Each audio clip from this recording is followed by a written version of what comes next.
Hello and welcome to the Ultimate Sports Fix, episode 1. I'm Eric, if you don't know. And today I have Dan Menningen. Hi, Dan. What's up, buddy? How are you? Thank you for having me. Episode 1. Man, you should have got someone better. Should have got someone more grandiose. I mean, it's getting some bum like me to come on here. Jiminy Hey, Christmas. Well, congratulations, buddy. thank you. I Here's to had many it more. on. It used to be something else, but I figured I'd change it up a little bit, make it more attractive to people listening. So that's what I did. Anyway, let's get into Cleveland Guardians. This year has been a real surprise, especially with Vogt being first time manager. For them to get off to this great of a start, yeah, they've kind of been struggling a little bit in the recent week and a half, but this is still a shocking start. What do you think? I think it's awesome. I think it's great. I, so, when you have kind of off season that the Guardians had, let's get in the Wayback Machine. Let's hop in a DeLorean here. We'll hit we'll hit all the way back to when Terry Francona retired. Okay. Mm-hmm. And they went around and they did this interview search and they came back with Stephen Vogt.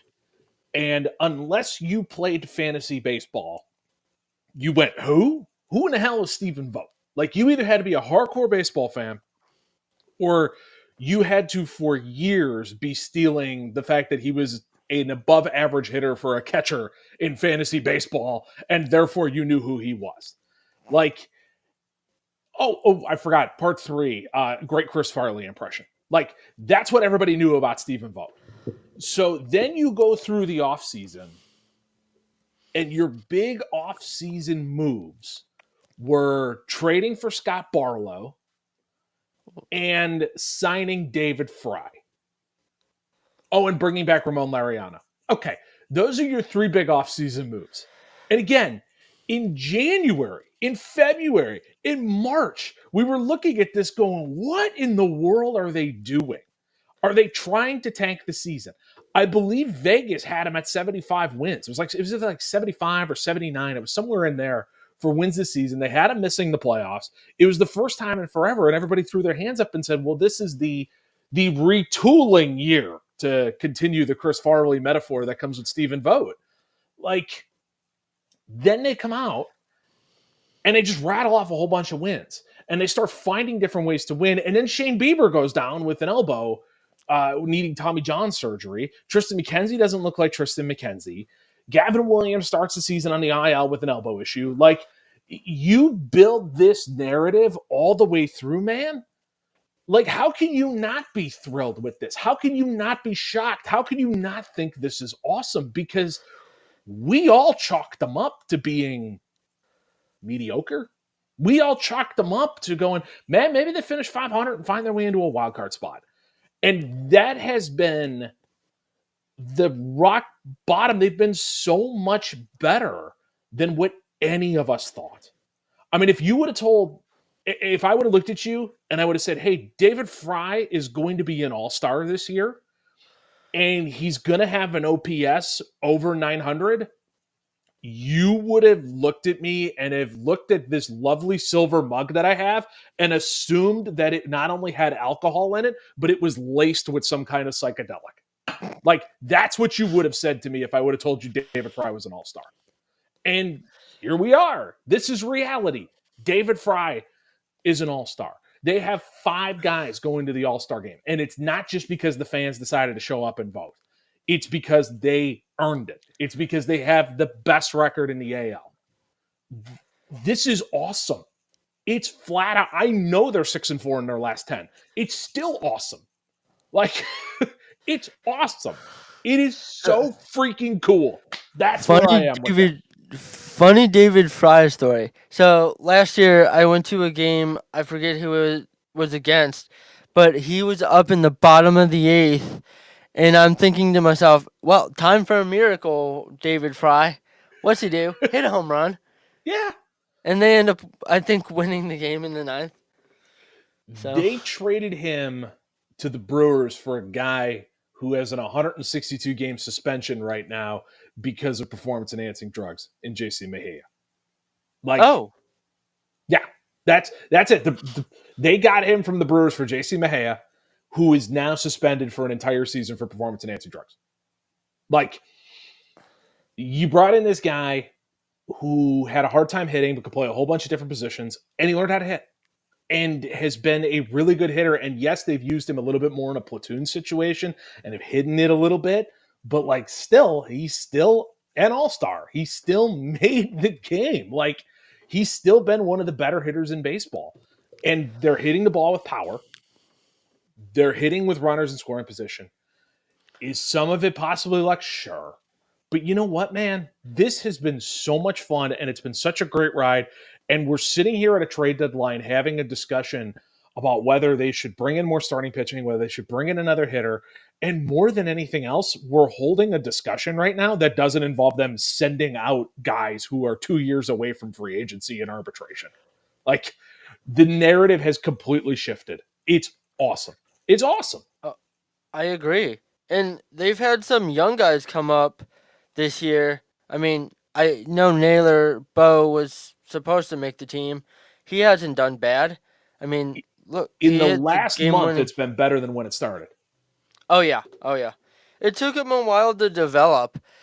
I honestly think David Fry should be the backup catcher, not Austin Hedges. I get why he's on this team, but he can't hit and he could barely field. Why Dude not can't just hit have water him if as he a fell out coach? of a boat. Yeah, But yeah, but man, vibes count. yeah. Again, Vibes have him count as a somewhere. coach or something. Vibes count. Yeah, but I think Fry would be a good backup catcher. But anyway, with that being said, John Kenzie Noel has come up and actually done pretty well. It's looked good so far. The whole thing with guys like him and guys who come up is I'm always fascinated on guys who start looking good, hitting the ball with power, hitting the ball with authority. Okay, what does week 3 look like? You know, what happens when the book is out? What happens when pitchers are able to adjust and find those weak zones? And like we kind of saw with Stephen Kwan when he showed up and started looking fantastic 2 years ago. An Mhm. adjustment was made, and then Kwan had to adjust to it. And so I wonder now again, two completely different hitters. I don't know how much farther apart you can get, but I wonder what it looks like when Jackenzie Noel, everybody kind of adjusts to where those hot zones are, and he sees less fastballs, he sees a little more breaking stuff. I want to see what this looks like then, and I want to see the evolution that takes place then. If he's able to hang with it, or is he going to be a power bat off the bench? I hope so. I mean, this team needs more power. Like I know they're hitting more home runs. I know they're hitting the ball with authority more than they did last year, but I still think they need like one more major power bat. And I don't think they're going to get that major power bat in free agency or no, at the trade deadline because those kind of guys just aren't available. Like, I mean, the Brett Rooker cost is going to be through the roof, or Brent, I should say, not Brett. But from the Oakland Athletics first baseman, full blown three true outcome guy. You know, for those of you listening who don't know what that means, it basically means that a guy whose three true outcomes is strikeout, walk, home run. That's what he does, and that's Brent Rooker to a tree. Every single at bat, he either walks, strikes out, or hits a home run. And so, I don't think that kind of guy is going to come cheap to the Cleveland Guardians. And so, if Noel can evolve, that solves that problem, and that lengthens that lineup and makes it a little bit better. So I hope that ends up being the case because I don't think the solution for a power bat's going to come in trades. Like I know a lot of people are starting to circle like Vladdy Guerrero Jr. We'll see what the Blue Jays do. I don't know if the Blue Jays are going to tank. I don't know if the Blue Jays are going to throw the white flag up and want to trade Bo Bichette and Vladdy Guerrero. Like It'd be nice. Guerrero's been good. He hasn't been great this year. He hasn't really ever developed into what people thought he would be. Frankly, holding up to his dad's name, and he's never really developed that way. So I would be. I hope it would be a Jean-Kenzie Noel that would decide to stop up or step up, or if somebody else in this lineup that they gets healthy and decides to step up and hits with authority, or David Fry continues all season, or something along those lines. Because I just don't think it's there at the deadline for what they want to give up. I think it's there. I just don't think it's there for what they want to give up. We'll put it that way. Is John Kinsey Noel a just naturally a aggressive hitter, or is maybe his development as a hitter kind of being thrown off because they're trying to because he's originally an infielder, right? They're moving him to the outfield. So if you would have asked me this 365 days ago, I would have looked at you and said, yes, of course, that has something to do with it. The problem is I'm right now, this Cleveland Guardians team, whatever lever they're pulling is the right lever. I mean, Tyler Freeman has become an above average center fielder, and he never played a single out of center field at any point in his career. Yeah. So it's like, they kind of know what they're doing. Like, I guess they've kind of figured this out somewhat. I wonder if maybe that plays into it, subconsciously that, hey, maybe making him play the outfield and all that kind of stuff might be messing with them a little bit. I don't know, though. I mean, Mhm. this has been the problem with all of this stuff is it's like, it's freaking worked. Like, Mhm. it would be so easy to look at the Tyler Freeman move and have that blow up in your face than it is to have Tyler Freeman be a above average defensive center fielder coming from shortstop. I I look at Noel and how they want to do the outfield and all that stuff, and I go, okay, this makes sense. Just get them reps and figure it out. I mean, they started doing the same thing with Kyle Manzardo. I haven't looked at AAA in a minute to see if Manzardo is still playing in the outfield. But I mean, that's going to be your path until they can figure out what to do with Josh Naylor, David Fry. Your path is going to be in that outfield because I mean, Will Brennan isn't lighting the world on fire. I think he went 0 for 4 with 3 strikeouts and a rehab assignment today. So we'll see. I'm with you. I hope that does it with Noel. He's always been an aggressive hitter that doesn't walk as much as you'd like him to swing that back around. I mean, hopefully they can work with him on being more disciplined. I or the plate discipline, because if not, that could be a problem. I Well, that's mean, always been their MO. Like that's always kind of been the Guardian MO, at least for the last 10 years. I think we could say it that way. They love guys who are high bat to ball skill. They mhm, they love those kind of guys who are bat to ball. They love guys who know the strike zone, and they love middle infielders because they're typically athletic and you can move them to where you want them to be. Like mhm, that's kind of always been their modus operandum for at least a good period of time. And the guys who don't fit that mold are guys who are not really with this ball club anymore. Nolan Jones, for example, too much swing and miss, didn't know the strike zone as well as they wanted to. Will Benson, you could say the same general idea about that. A lot of swing and mhm. miss, didn't know the strike zone as well as they wanted to. The bat to ball wasn't where it was. So he kind of doesn't totally fit their MO. So I wonder if they think they can teach him discipline in time. I I don't know. I mean, the other guys, like they brought in Franmil Reyes. Well, Franmil Reyes' problem was there's just too much swing and miss, and he Mhm. never really figured out, a lot of other things. And frankly, he washed out of the Cubbies, and I don't even know where he is now. But they don't love swing and miss. They look at that differently than 29 other teams. 29 other teams have found, kind of gotten over it. The Guardians, while yes, they are swinging and missing more this season, they don't love that in players. So I wonder if that's where Noel fits, and maybe they think I could figure it out. I wonder what they changed in their approach, because this approach is 100 times different than last year. I know Valeka is still the hitting coach, but I wonder what he changed in the approach to make this team able to hit so good. But I mean, yeah, they seem to strand a lot of runners still, but still, like their approach has gotten so much better.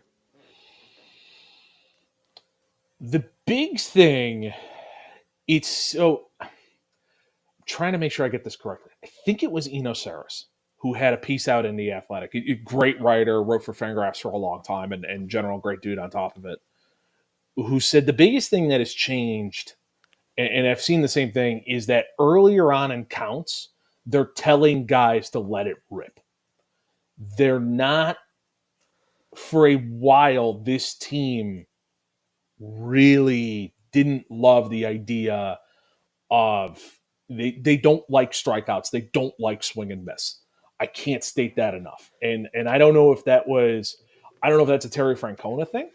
I'm not trying to blame Terry Francona. I'm not trying to say anything poorly of Terry Francona. But I've been trying to figure out the same thing of what has changed and what has caused this to happen. And only one thing is different than where it was last year, and it's the manager. And so I wonder if there is a philosophy that has taken place that maybe Stephen Vogt wanted less swing and miss, or was fine with more swing and miss, I should say. Maybe the front office wanted more swing and miss. Maybe they used this as an opportunity to say, what are we doing wrong and where do we need to improve? Because we no longer can have our entire outfield get out homered by Aaron Judge. Like we can't live in a world where one player is hitting more home runs than our entire outfield combined. And two Aaron Judges were out homering the Cleveland Guardians last season. Like, you're not going to win games in 2024 that way, in 2023 that way. You need to be able to make pitchers pay with more than hard hit singles when they miss their spot. I think So, that's what's changed. oh, sorry to cut you No, off, no, but no, no, you're fine. a I little paused at a side really bad note. time there.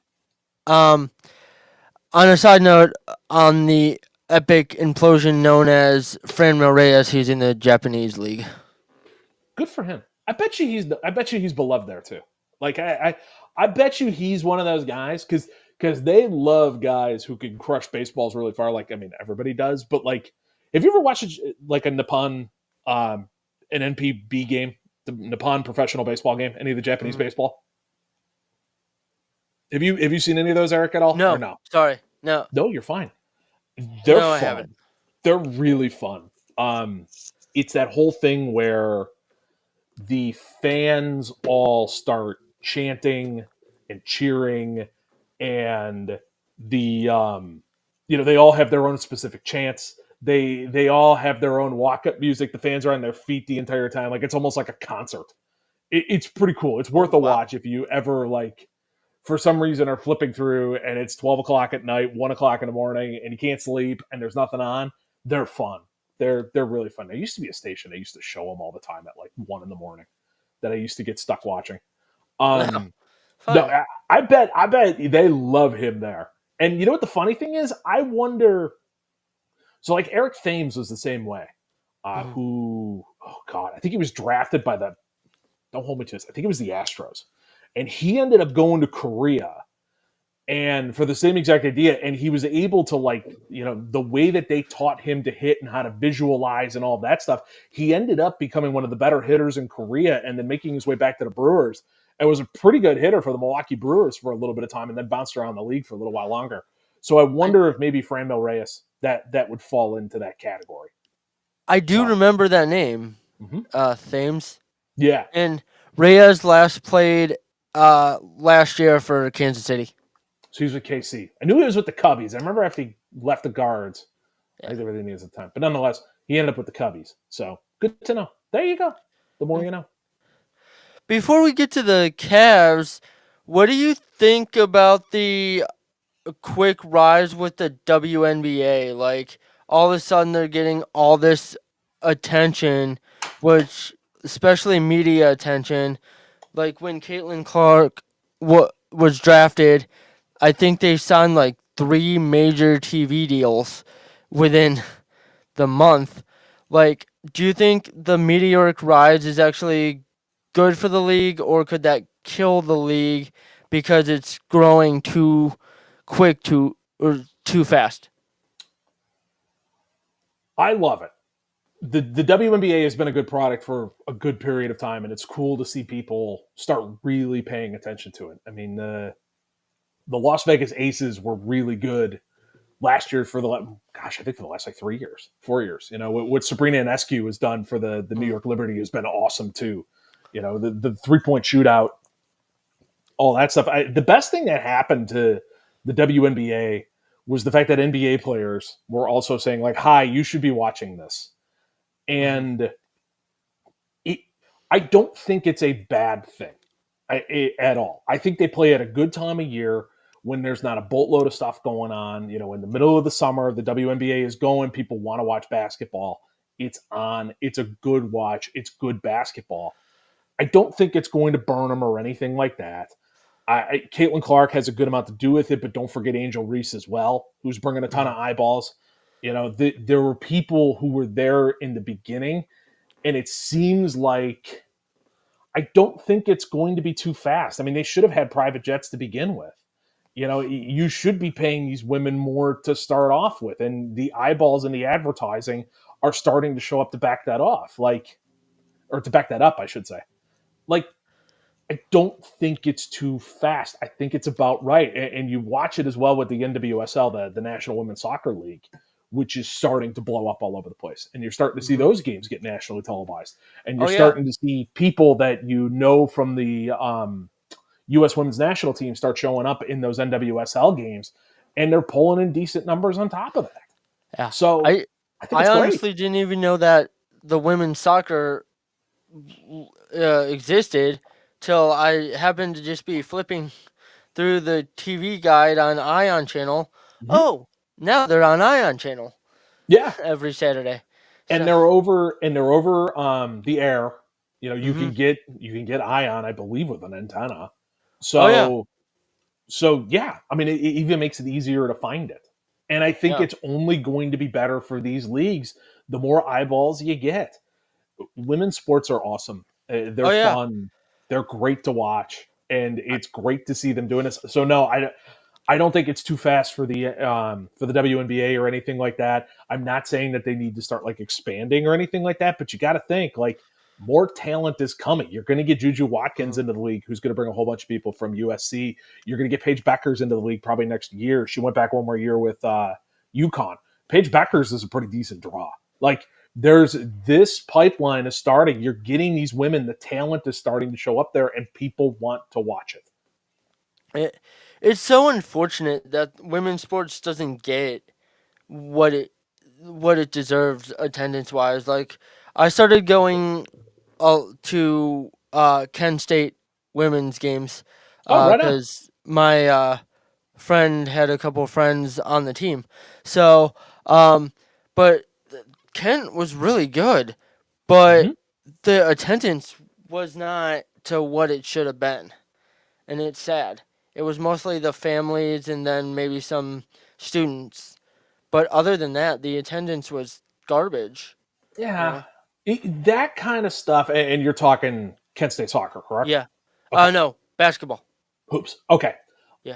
That kind of stuff is in MAC basketball is interesting outside of the MAC tournament. Hmm. Um, and especially on the women's side, like I wonder how to help that because you're right. It's still a quality product. Like Hmm. I watched a little bit of Akron this year because Jeff Phelps did color for Akron women's basketball. Oh, And really? so, yes. And so, and he did it for men's as well. So I pop in every so often just to see how he's doing and compliment him in the same way that I used to, you know, back in the day, I would watch Cavs pregame, halftime, and postgame so that I could compliment him on his tie. And Hmm. so, you know, all of that kind of good stuff that you do to support your friends. And so I would pop in and you're right. It's a good product. It, I wonder if part of the problem is the talent pool isn't there yet in the high school ranks. That there's not enough quality women's coaching in the high school ranks that you're Hmm. seeing high schools not take this as seriously as they should. That maybe as you start seeing the WNBA pick up at the top, You start kind of seeing more and more of these coaches focusing on the women's game and see where there's a level of development that's there. And I wonder if you start seeing that at the local high schools, which makes all the colleges a little bit better too. It that's where all of those foundations are laid. Is in high school. Even Mm-hmm. before that, if you want to point to middle school and all that. And if you're Mm-hmm. not getting the quality coaching at the high school level, getting into college and all that stuff, it's going to be sloppy. It's going to be ugly. So I wonder if maybe the talent Mm-hmm. base and the coaching need to expand a little bit more. And then you'll see it in Kent State, and you'll see it in Akron, all that stuff. The other side of it, I wonder. Here's a half baked idea. Tell me what you think. Okay. I wonder if maybe the MAC need to become the NIL hub of women's basketball, or if Ooh. one of these conferences need to become the NIL hub, where basically what they do is they throw their hands up and they say, I am cornering the market on women's basketball. I am cornering the market on this. I'm going to take all of my name, image, and likeness dollars, and I'm going to invest a heavy amount of them in women's basketball. Because the only thing that could hold that back, and the only bummer of that idea, is that the way that the MAC works and a lot of those MAC schools work is that football and the football contracts basically pay for the athletic department. Mm-hmm. So you don't want to kill the thing that's paying for everything. But I wonder if that might be like, to use the Michael Lewis term of market inefficiency. I wonder if maybe the MAC, maybe somebody like that, would go like, no, let's invest in this. Let's bring in top tier coaches. Let's bring in top tier talent, and let's become known as the women's basketball conference. What do you think? That's a really good idea, and somebody should.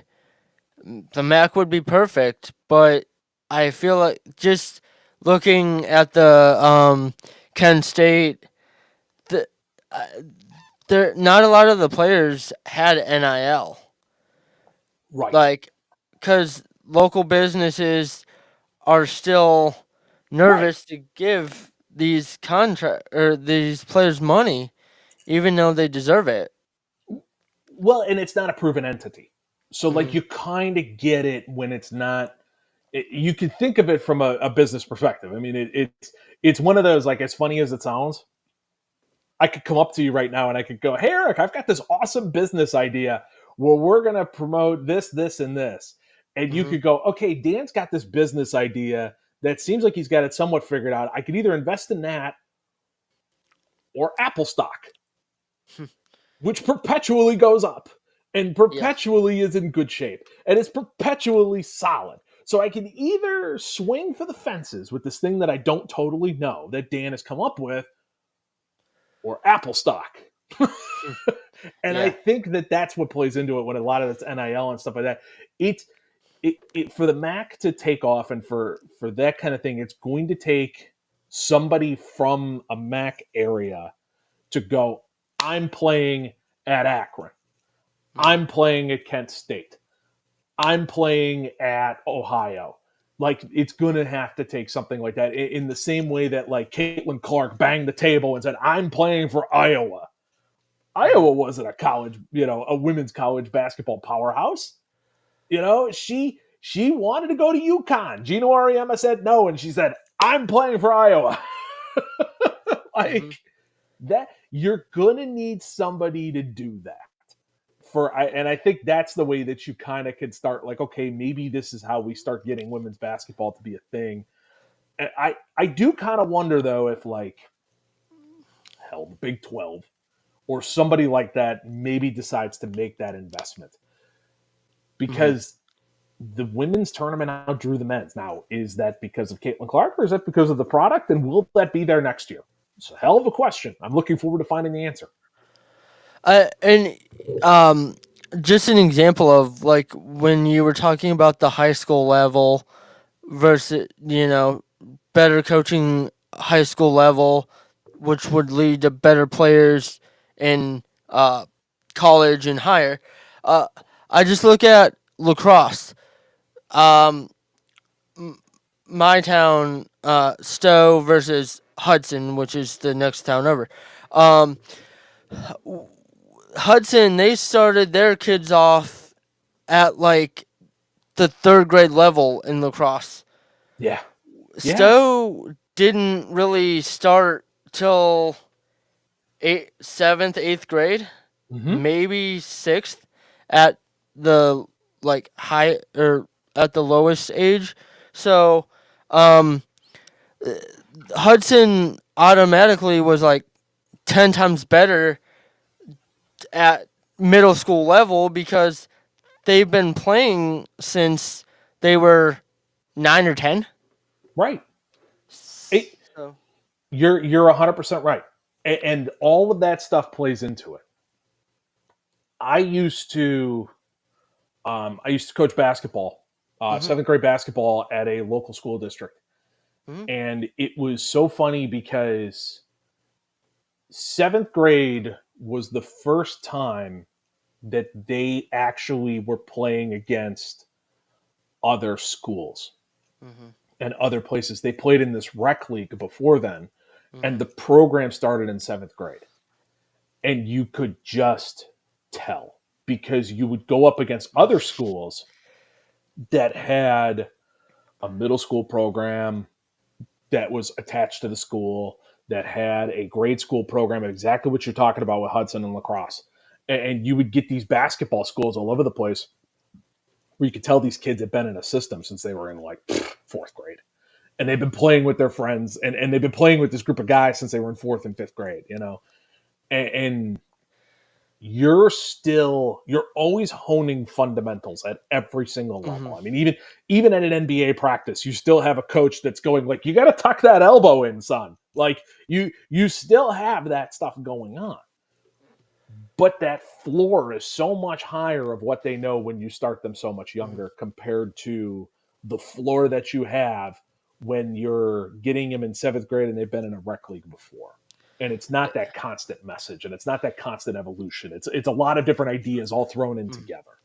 You know, It's funny you have that same type of story because my friend was a coach in a small town in the middle of nowhere in Ohio. And he coached seventh grade. And he's like, these guys don't know.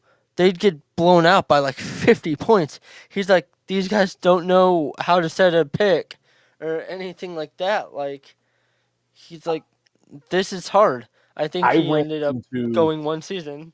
I ran into similar things, you know, and the funny part was the butt kickings weren't like what would do me in and what would break me when it came to this stuff. It kind of like I could handle that because you could still see some kind of an evolution that was taking place. The stuff that would do me in Hmm. when it came to it was, you know, of course, attitudes and all that kind of stuff that come with seventh graders. But like the things that do you in, at least that I ran into, man, is it's what you're talking about of like, okay, we have been hammering this offense in, and this is a simplistic offense, and we've been hammering this thing in for 3 months, and you still can't do it. Like, what is happening here? That's Hmm. the kind of stuff that ends up like breaking you when it comes to coaching. Is when you start hitting that point where it's like, I can't make this easier. Hmm. I I can't clean this up more. It is physically impossible. Like Hmm. that kind of stuff that would always end up doing me in. In you know, you do though. You would go up against these schools and you could clearly tell like we lost by 50 and we kind of thought it was coming and it wasn't because these kids were more athletic than us or anything like that. It was just flat out because they were running a beautiful offense that you can tell they had been running since they were in 6th grade and they knew how to throw a bounce pass to a cutter and they knew how to kick it out to a kid who had an open shot and to throw it into the pocket so that he could just go right up in rhythm, you know, and we were still going over strong side, weak side. Like, you know, So I'm still working on dribbling with my left hand. You know, it was like that yeah. kind of stuff. And you're just like, okay, this is going to be a long evening. So throwing a little curveball, talking about coaching. Did you run into a lot of respect issues from your players, or did they kind of know from the beginning you're the adult, they're going to respect you? Well, so I promote bad behavior. Oh, okay. I I'm someone who's poorly behaved in general, and so I am not the best when it came to that kind of stuff and discipline. I am someone who I'm not a giant yeller and a screamer. Hmm. I if I'm yelling and screaming, it's never at somebody. It's always, I'm someone who yells encouragement more than anything else. You would run into it. The biggest thing, and if you don't mind me being rude, how old are Go you, ahead. Eric? If you don't mind me asking. 28. Okay. So you're kind of on the cusp. I'm 36. Yeah. You're kind of on the cusp of this. Something happened during the pandemic. And I'm not, this isn't meant to be pandemic driven, political, anything like Oh that. no, I get it. Something happened, and I'm still not sure what. And I think we're still dealing with the ramifications of this because the drive that these kids had pre pandemic compared to the drive that they had coming out of the pandemic when it came to athletics is just a completely different animal. And by that, I mean, they had drive. Hmm. They'd stick with things. They'd show up to practice. They'd work through. They'd get better. They'd see the results. They would take the butt whoopings, but then would like realize that like, hey, we lost by 50, but you know what? We went out there on Thursday and we only lost by 10 because we cleaned up what we did on defense. We hit a couple more shots and they just weren't quite as good as the previous team, but you could tell there was an evolution.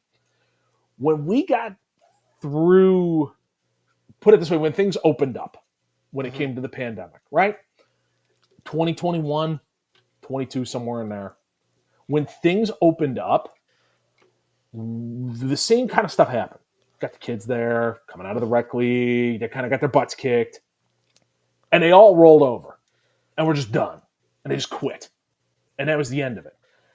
And from then on, I got away from basketball after that season because it was just misery, and I started coaching track at the high school level, Oh. and I ran into the same thing where like there was a group that was very committed to this and they were locked in and they loved it and they were driven and they had that internal drive on top of it. But something happened. In the group after that, you started noticing less and less people showing up, or they would show up more sporadically and randomly. They'd show up to like one practice and like once a week they'd show up to a meet. And then the next year it was like, okay, I'm signing up. I showed up to a practice. I showed up to two meets. I came in last. I'm just done. Hmm. Like it almost, and again, I'm one man with one experience. Hmm. It almost kind of had that feel of like something took place where they kind of a, a group that's there. It's almost like they just hit the eject button so quick when things go rough, they're just out. When you get down by 21 in Madden, they're just hitting the reset button instead of going, okay, how do I figure out a defense that I can slow down the computer here and like, or I can slow down my buddy or whatever else. Instead Hmm. we're just hitting the reset button or we're turning off the system and turning it back on and going, all right, we're starting from scratch. The Browns are going 16-0 or 17-0. You know, Hmm.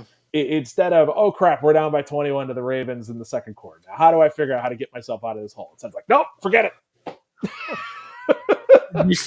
Or just do like me and edit all the players where you end up winning like 150 to nothing. Right. Or something But like that. yeah. That's, to me, Eric, that's the thing that stood out. And Hmm. that's the biggest hurdle that we're going to have to figure out. And maybe the farther away we get from 2020, the more this will just iron itself out. And I'm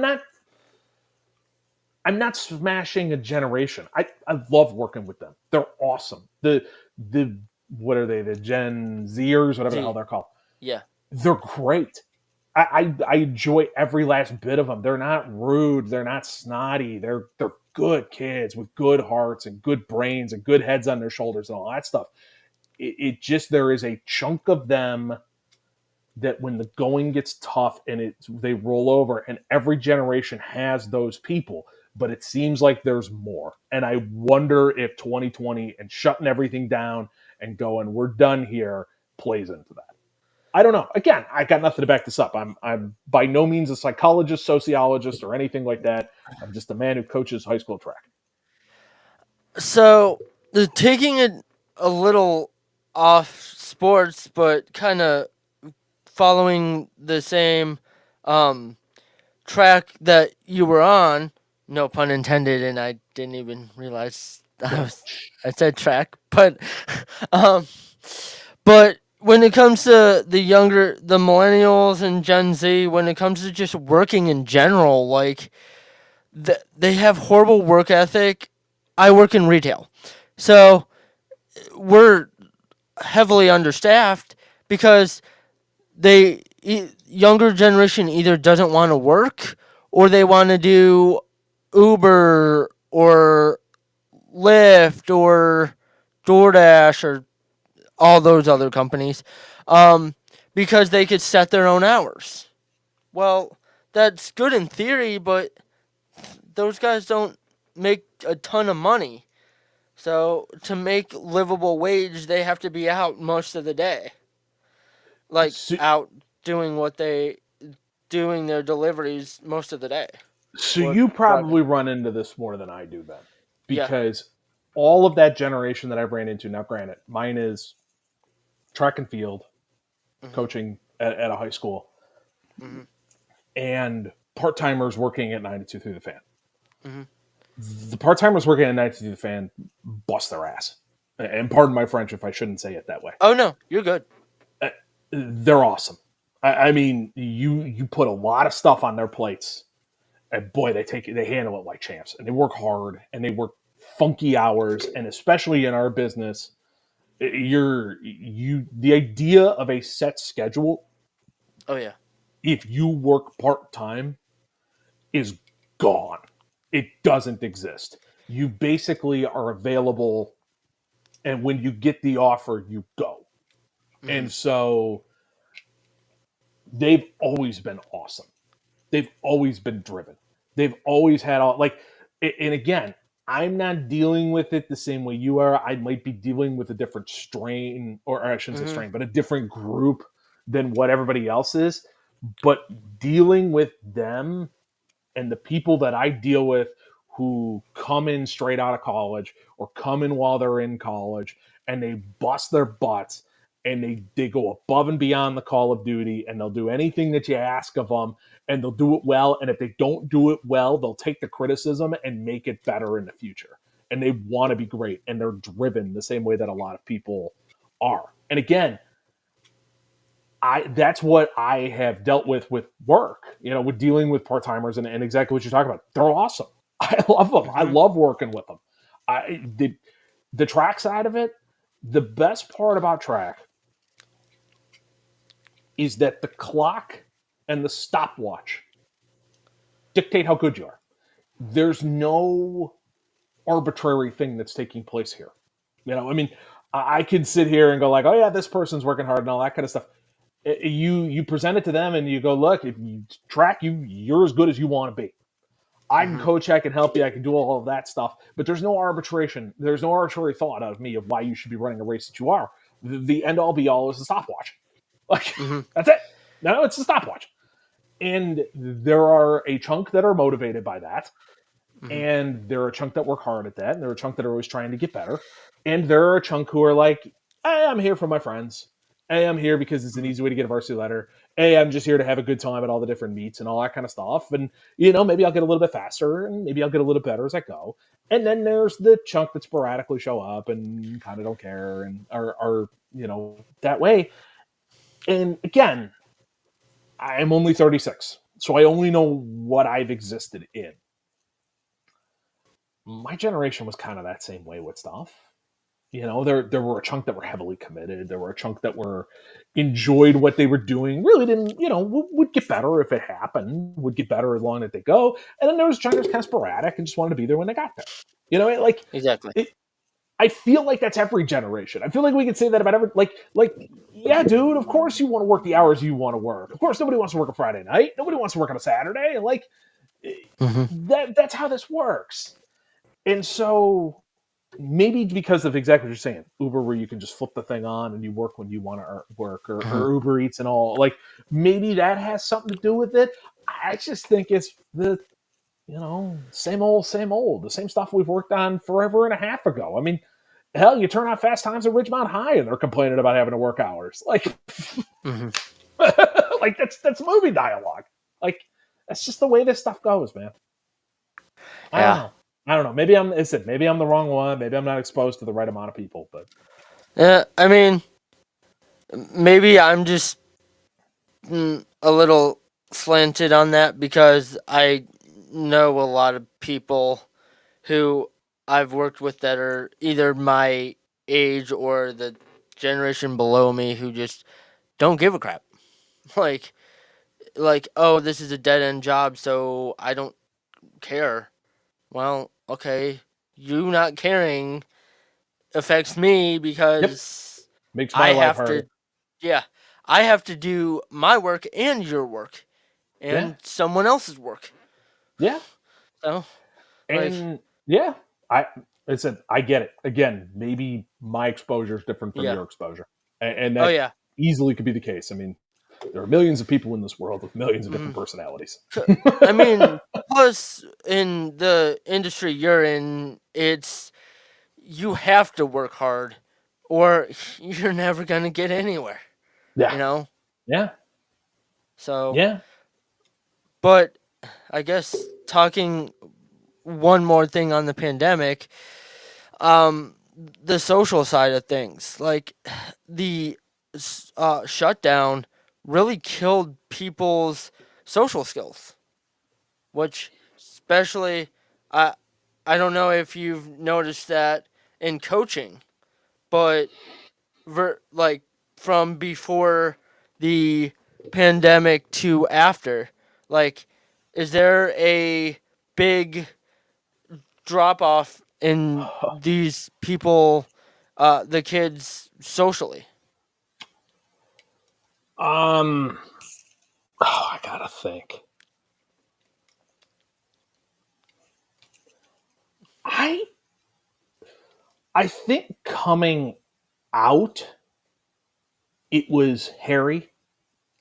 I think it's that whole thing. I think the farther away we get from this, and the farther away we get back into whatever you want to call post-pandemic world, right?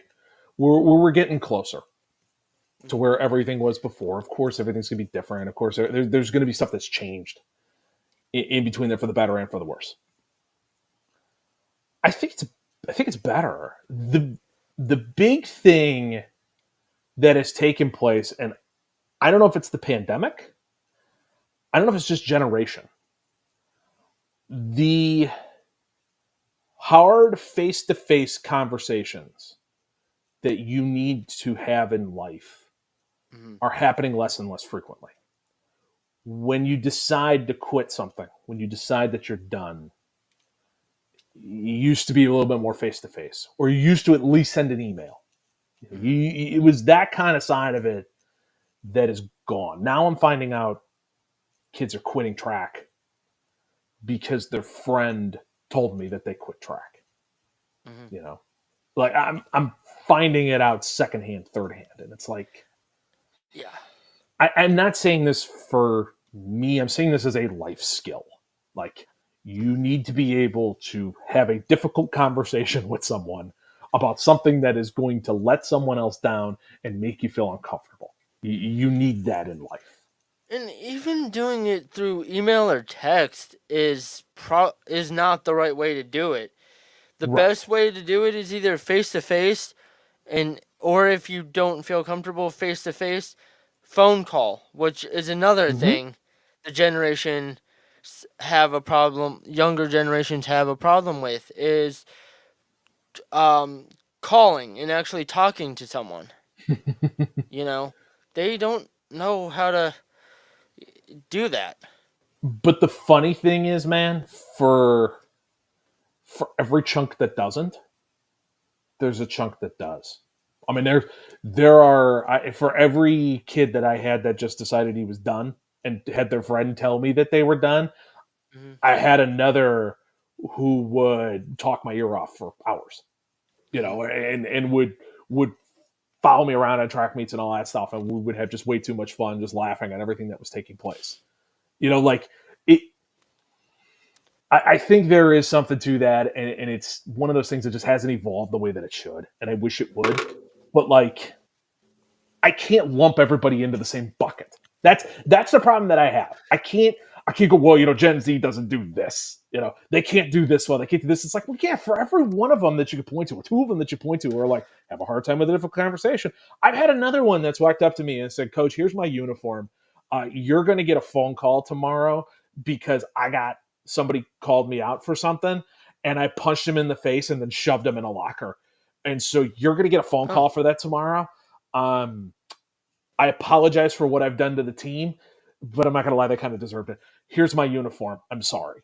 Like, I have three of those stories for every single three stories of somebody going, let coach know I'm not showing up. I'm done. Like, so it's like, I can't lump everybody into a bucket like that because it's just not true. And I wonder where this all goes from there, and if maybe that social skill learning curve takes place and it just takes a little bit longer, and maybe we all end up on the other side fine. I don't know. I don't know where this is all going. It's funky, man. The whole thing is just way it's so different. So I don't know. It's weird. Yeah, it really is. Quickly before we get to the Cavs, do you see? Sorry that we got way out of sports on all of this. Oh yeah, no. Actually, that made the show kind of interesting. Um, to the WNBA talk. Hey, the best times on podcasts for me is when show gets derailed way off topic. So, you know. Anyway, do you see Cleveland ever getting a WNBA team again?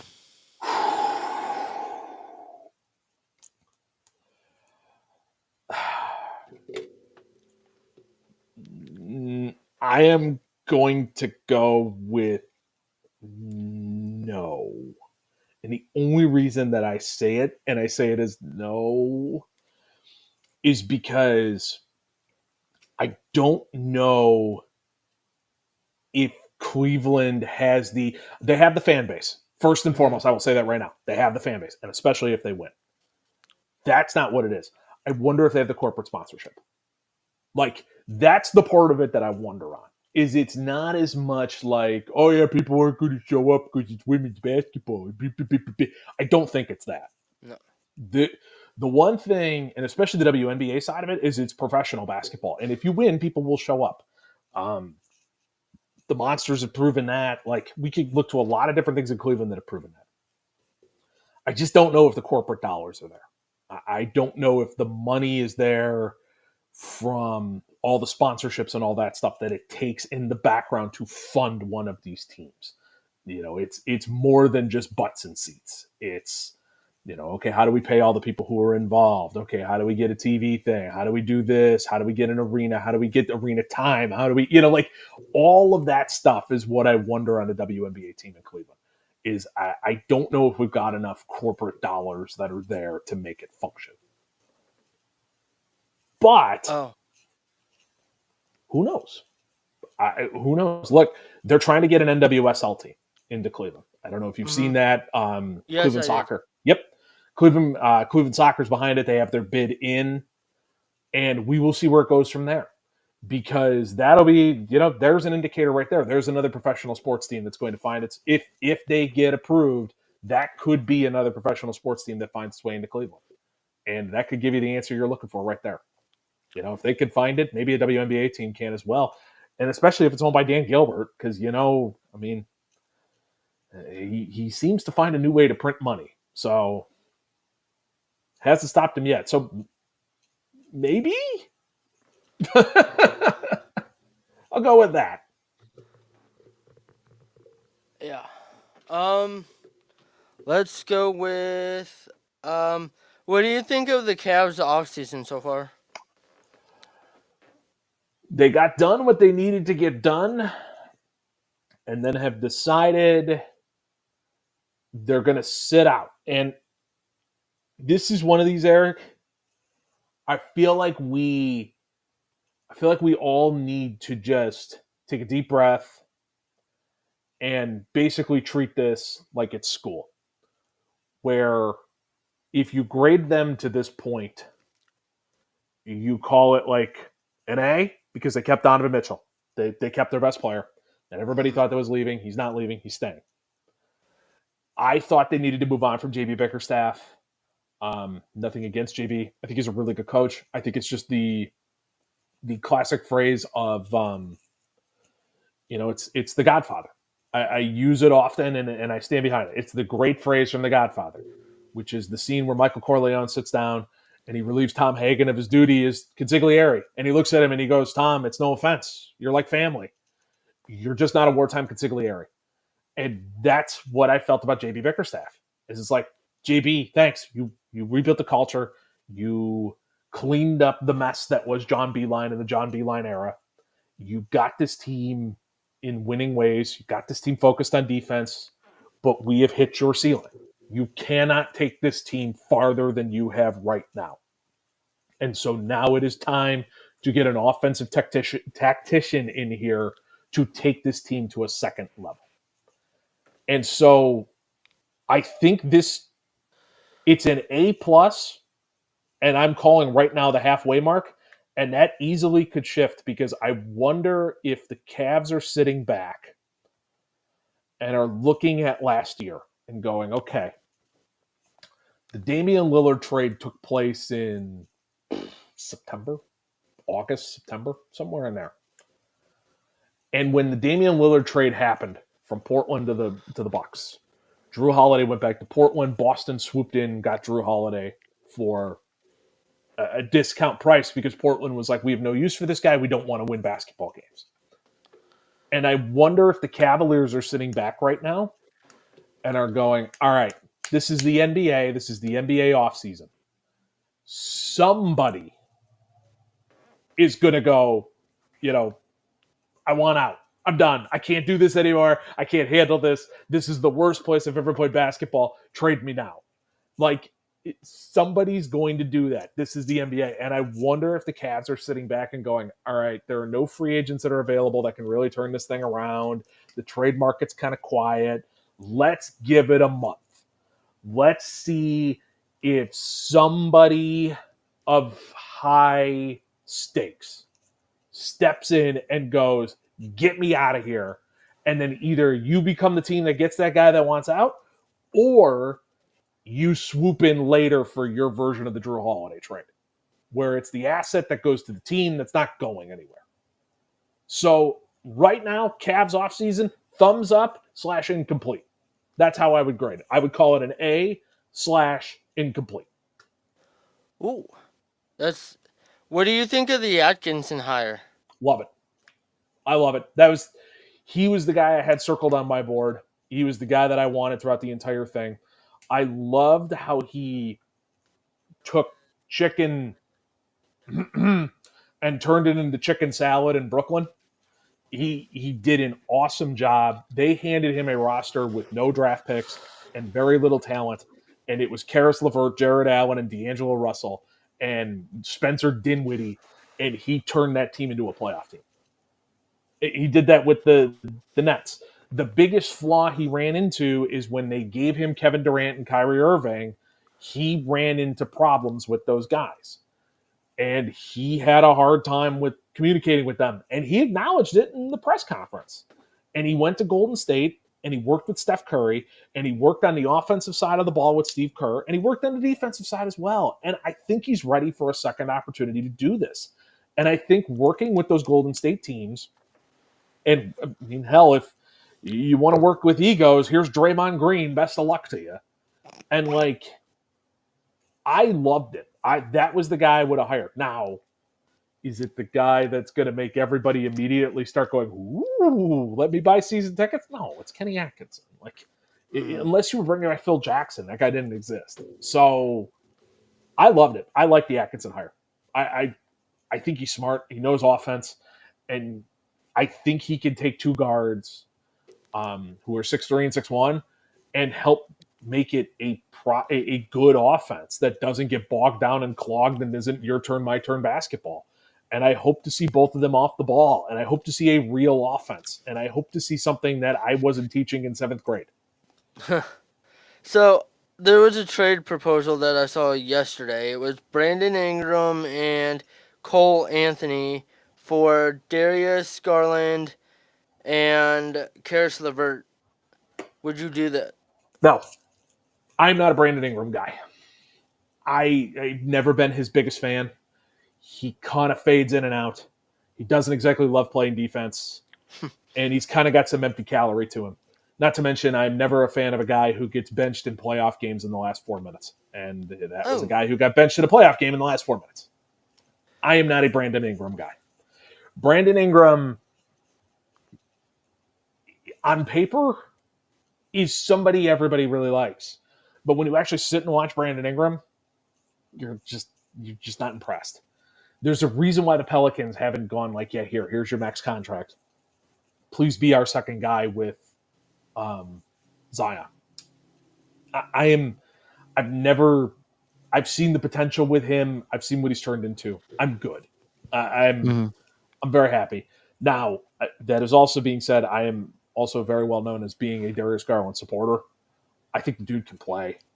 I just all I will say to the people who were complaining about him all season long is I'm going to wire your jaw shut for a month and see how you function.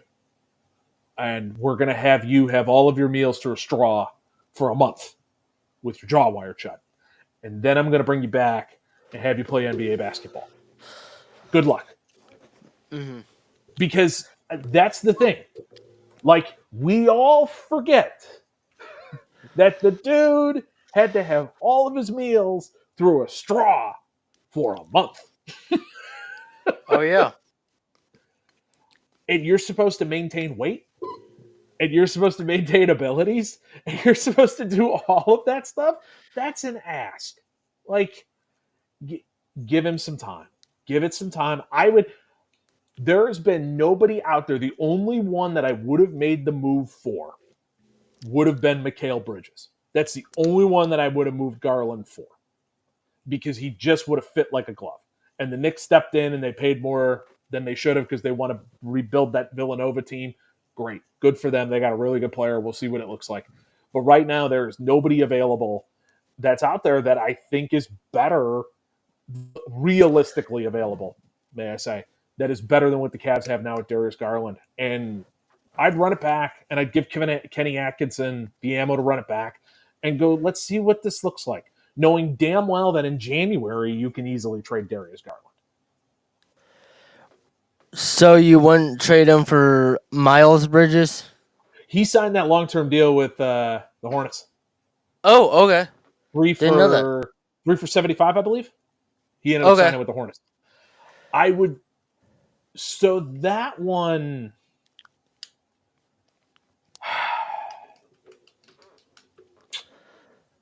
I wouldn't, but I am also someone who would not have made the Deshaun Watson trade.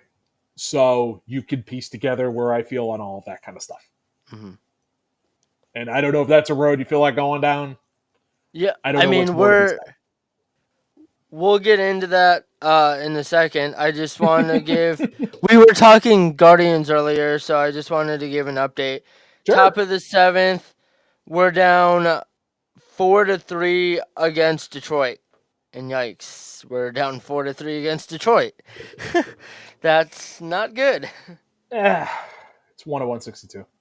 I know, but Detroit's a It's what disaster. nobody. It's what nobody wants to hear. It's 101-62. Detroit's kind of frisky. They're worse than I thought they would, but they've also been very banged up. I'm I mean, there's Mhm. a really good Tarek Skubal for Cy Young Award case that you can make for Detroit. He's been pretty damn good, but yeah, you'd like to beat up on him, but alas, Well, I also didn't realize that they're actually not that bad record wise. They're only six no, games below 500. no. Detroit's turned it around of late. Austin Mhm. Riley's been, or no, Riley Green. That's it. I got my Austin Riley Greens all confused. Riley Green has been really good for them this season, and they have they've had a group of young kids that are now starting to find their way up, and their starting pitching's been pretty darn good behind Screwball as well. So it makes sense. Like they're not a pushover in the same way that the Royals aren't a pushover either. Like are they playing above their head a little bit? Yeah, but they're not a pushover. Sal Perez is legit. Like there's a lot of talent on that Royals team. Bobby Wood Jr. is probably one of Mhm. the five to ten best players in baseball right now. So yeah, the Central isn't a pushover. That's good because they have been for so many years. Yeah, Really, outside of the other White than Sox. Outside of the White Sox, I forgot that part. yeah, you just took the words literally right out of my sorry, mouth. sorry, No, sorry, sorry. I mean they're one of the worst teams in the league. That team doesn't Within, want. They don't want to win games. I think within the first 40 games they were shut out like 8 times. I They I forget the don't. exact stat. They don't want to win. That roster was built to not win, and they are going to sell off everything that isn't nailed down with hopes that they get. Now all of a sudden it's a lottery in Major League Baseball, but with hopes Mhm. that they get a top five pick and can help to start build that system back up, and that somebody gives them a buck 25 on the dollar for Luis Robert or Robert. I don't remember which one it is, but for Luis Robert and Garrett Crochet and oh crap, guy pitched in Korea, came back, pitching really well for them. Eddie I Fetty. That's his name. That's it. yeah. It's all in here somewhere. It's just very murky and muddy. So, we're speaking of getting players. What do you think the Guardians are going to do in the draft? Because it seems like every good big name player ain't coming here because there's no money. Well, so if there is one thing that the Guardians do not cheap out on, it is the draft. They will pony up for the draft. They always have. So this whole idea that they're going to try to go under slot value and they're going to do all that stuff. Like, yes, everybody goes under slot value. Paul Skeen signed for other slot value. Like, as much as we want to sit here and trash them, now not much, but he signed for under slot value. They will pay, especially if they think the talent is there and it's somebody that they want. So, honestly, man, I think it's either between Benzana and Charlie Condon. Those are the two guys I would circle. Condon, outfielder for Georgia. He's six Hmm. six, powerful bat, and came in as a walk on 2 years ago, has been awesome for Georgia since then. Travis Benzana went from Australia initially, Oregon State, second baseman, might be an outfielder, may stay at second base, might be an outfielder in the majors, decent power bat. Um, or I shouldn't say not as powerful as Condon or anything like that, but is a little bit more stereotypical to what the Guardians look for, which is that whole idea of we want good bat to ball skills and somebody who knows the strike zone, and we believe that we can teach them to hit for power later. I think it's between those two guys. I don't, I can't see them going Weatherholt. We'll see. You could throw this back in my face. The shortstop from West Virginia, who some people think has the highest ceiling in this draft. Um, I think it's between those two guys, and so I don't think, buddy, I don't think they're going to cheapen out, especially with 1-1. I don't think they're going to cheapen out. I think it's going to legitimately be this is the guy that we think is the best player in this draft, so we're taking. That would be good. It seems like there's a void of talent kind of in the minor leagues right now because I just my opinion, but I went to a Akron Rubber Ducks game last week, and yikes, that team is they won. Somehow they're tied for first, but I don't really see how because that team is a disaster. There's no talent.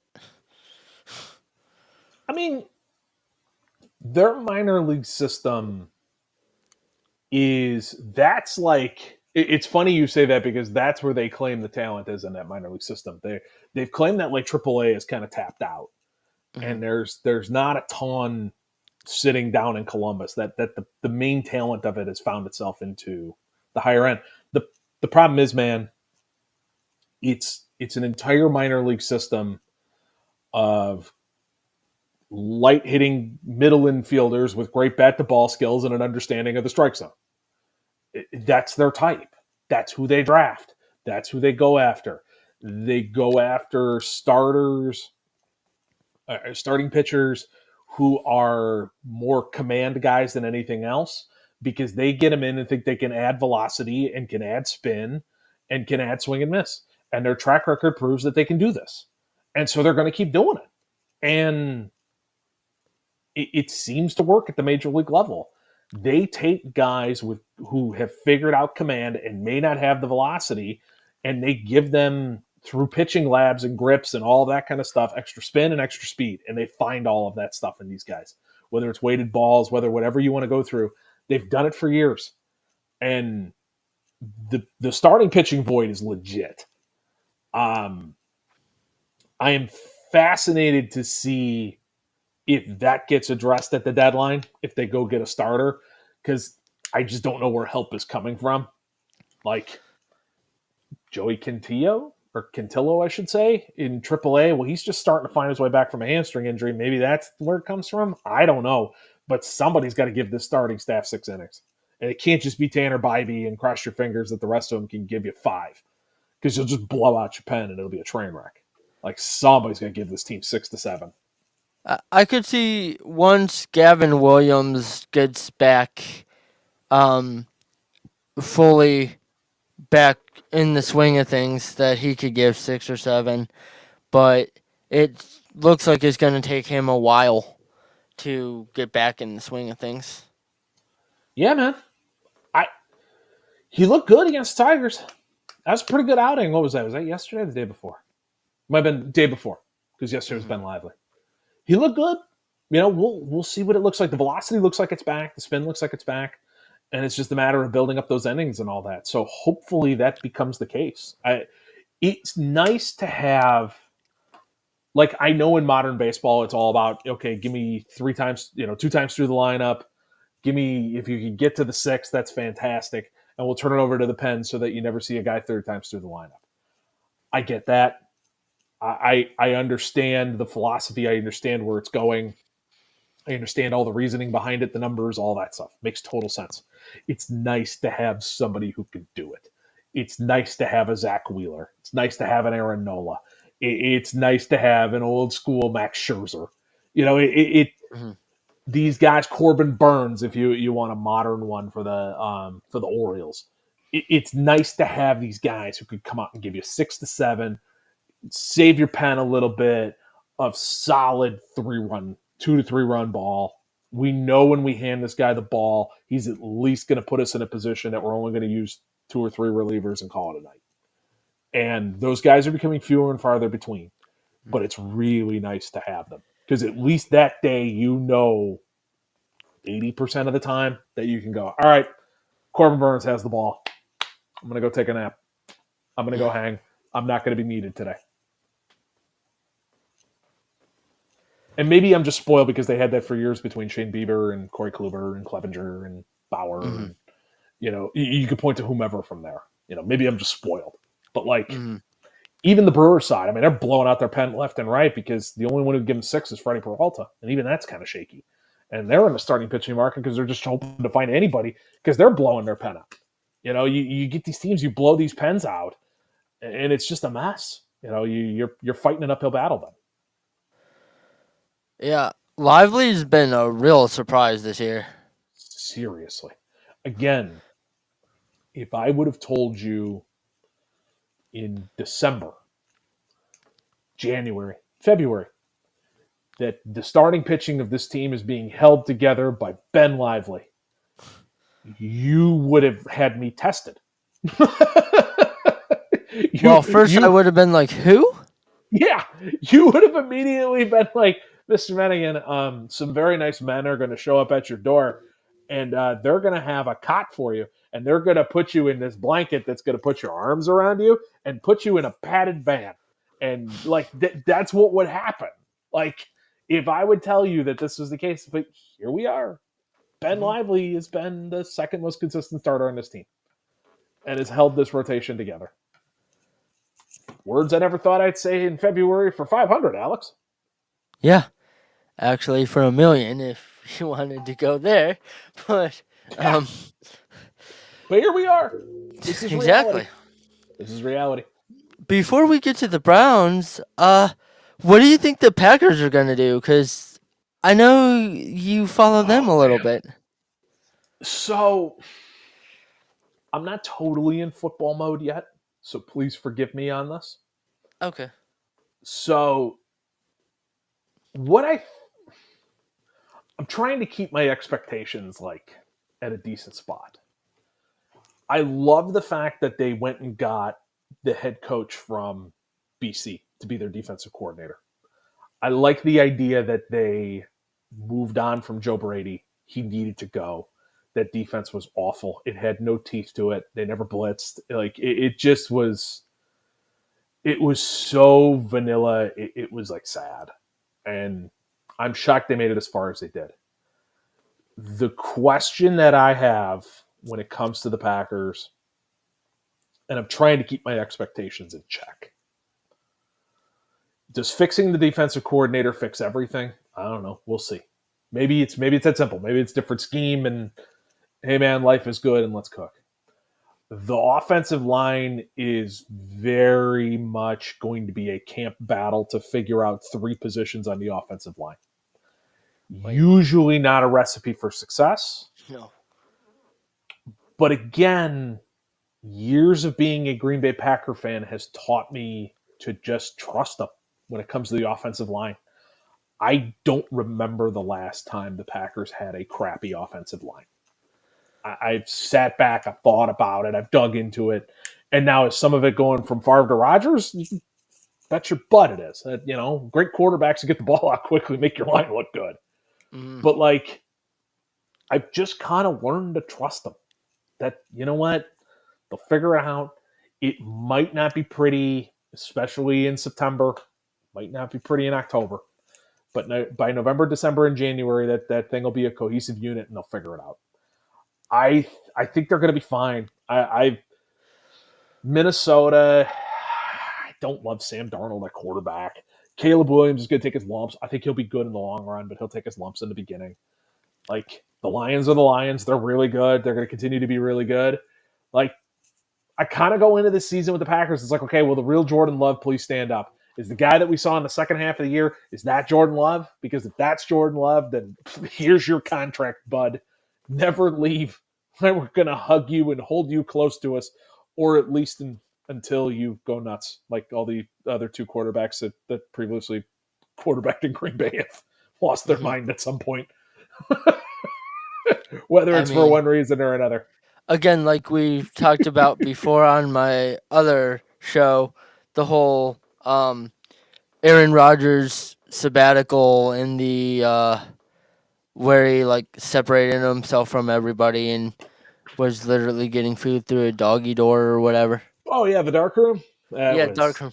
yeah. I'm going on a dark room. I'm like, and the way Favre left too, and everything that followed Yeah. Favre on top of it is like that got weird.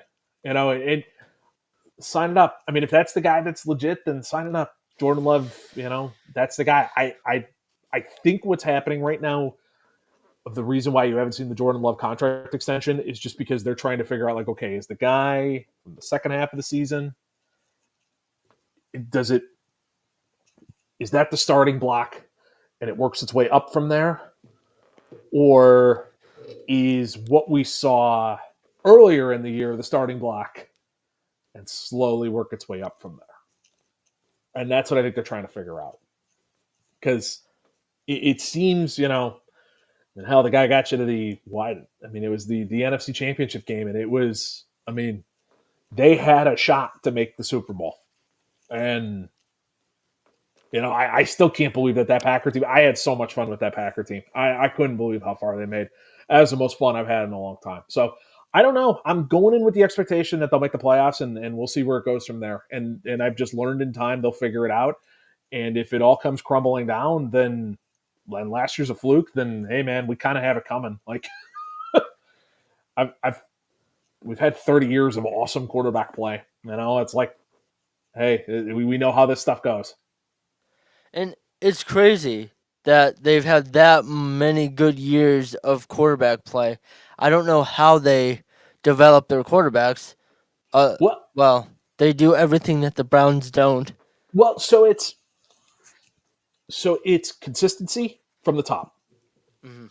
It started with Ron Wolf when they got Ron Wolf in there because everybody forgets that like the 80s, the 70s, and the 80s of being or I shouldn't even say just the 80s in general, and probably the mid 70s of being a Packer fan was horrible. They were a downtrodden franchise. They couldn't figure anything out. They were a mess.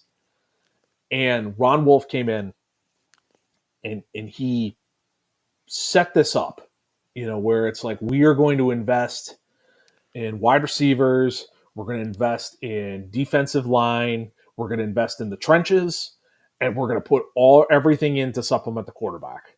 But what we're going to do with quarterback is we're going to take one every year. And it's the smartest thing that they've ever done. And I scream that the Browns should do this and that every other team should do this as well. Take a quarterback every year. Whether you have one or you don't have one, take a quarterback. And the reason that I say it that way is because three things happen. They bust out. I should say this. Four things happen. They bust out. They become a backup quarterback for your team. They become a backup quarterback that you could turn around and trade to a quarterback needy team. Or they become your starter. And if you go through the Packers, you can point to guys that have done all of those things. They traded Matt Hasselbeck to the Seahawks. They drafted him. They traded Mark Brunell. He was a backup quarterback for the Packers. Mm-hmm. They traded Matt Flynn. Matt Flynn got paid out of it too, whether he deserved it or not. By Like, Seattle, right? mm-hmm. Yes, yeah, it was Seattle. I couldn't remember if it was Seattle or if it was. I know he had a cup of coffee in Kansas City, but like, that's the way to do this, and it's this idea of we are buying in organizationally, and we are buying in to our ability to draft and develop to a frustrating level, to the fact that the off season happens and you're shocked when your team makes a move. I was floored when they signed Jacobs. I was floored. I never in my life thought that they would sign Josh Jacobs. I was floored when they signed the safety, Xavier McKinstry, something like that. Yeah, McKinstry, I think. I was floored when they signed him. Like, that is so unpacker. Like, they haven't done that since they signed Zadarius Smith and Preston Smith. That's just not the way that they work. They're all about drafting and developing. So I don't know what to expect with the Packers. We'll see where it goes. But that to me is the philosophy. And I don't know why more teams don't do it, where it's like, take a quarterback every year. Just whether you have one or you don't have one, take one every year. Because at some point it'll just end. And you got to figure out what to do next. And the other one that the Packers do, and I know a lot of teams run away from this, is just the whole idea of like, man, let's let this kid sit. And I know it's the Packers can get away with it. There are great things about not having an owner, and there are crappy things about not having an owner. Because your owner is the biggest fan of the team. And your owner is the one who comes in and goes, why isn't the first round pick playing? Why don't you have the quarterback on the field? Especially when we're struggling. What is happening here? Why is this not happening? We made this investment. I paid this money. Why in the world is this not happening? It's very easy for an owner to do that. When you don't have an owner and the president who hired everybody who's under it is all on the same page, you can take a quarterback in the first round and you can just not play him. And there's nobody in the front office who's going, where the hell is Jordan Love? Mm-hmm. Why did we invest a first round pick for this guy to sit on his butt and do nothing? Like that doesn't exist. The only You place don't it's have coming from anybody is the fan texting base. down to the sideline saying, Exactly. play this guy? Exactly. That doesn't exist. Now, the bummer of that is you have guys like David Bakhtiari who are franchise legends who are just gone. And you have Aaron Jones who still had something in the tank get cut, who are franchise legends and that everybody in Green Bay is going to cheer for until the tail end. And if you had an owner, the owner would be like, no, we're not getting rid of Aaron Jones. We're not getting rid of David Bakhtiari. We are going to let those guys retire as Green Bay Packers. They're going to play their whole career here. They are going to be legends in Wisconsin, and they are never going to buy a drink in the entire state. But because you don't have an owner, you kind of get heartless. And that was the offseason. And so while I'm excited for Josh Jacobs and I'm excited for Xavier McKinstry and I'm excited for all this stuff, I'm bummed that I don't get to see David Bakhtiari play left tackle for my team and I don't get to see Aaron Jones, who I love as a human being, not carry the football for my team. But there are positives to not having an owner and there are negatives to not having an owner. So, speaking of negatives, and we'll get into the Browns, but the Amari Cooper, what's the latest? The latest is both sides. Amari Cooper wants a contract extension. He wants a multi-year extension to make him one of the higher played wide receivers in football. I think the Browns would like to give him money. The question, I believe, in all of this is years. I have no sourcing. I have nothing like that. I'm just reading the tea leaves. My guess would be this comes down to years. The Browns don't want to pay people who are over the age of 30 for extended periods of time. Mm-hmm. It's why it was shocking that they brought back, Zadarius Smith the way that they did, because I thought that guy was gone because he was over 30. I don't know what they want to do. I think they want to give Amari Cooper like a 2 or 3 year deal, and I think Amari Cooper wants like a 4 year deal. I think it's one of those where they're Uh, just kind of fighting each other over years. the thing with Zadarius Smith versus Amari is they don't have really anybody behind Zadarius Mm-hmm. that stood out last year. You got Isaiah McGuire and Alex Wright. Yeah, Alex Wright's done better, and I still remember during the playoff game where he was going off on the sideline because of a blown play, Mm-hmm. which I didn't think he kind of had the pull within the team to be going off on people being he's a backup. But anyway, I guess he does. He has the respect, and that's what happened. He was blowing up at players on the sideline. When So, things go south, everyone is a critic. When things are hmm going well, everybody is quiet. hmm And but emotions run high during football games. I that's especially on that one. That to me is okay. Good. Maybe it means he's taking ownership. Maybe it means that he cares. But I think it's just emotions run high during football games and hand wave it. And I'm sure 758 F bombs were thrown at him from various players too. so what's your take on the new kickoff rule, and have you had a chance to ask around to former players you know that played special teams on their opinion of the new rule? So everyone that I've talked to is excited to see what it looks like.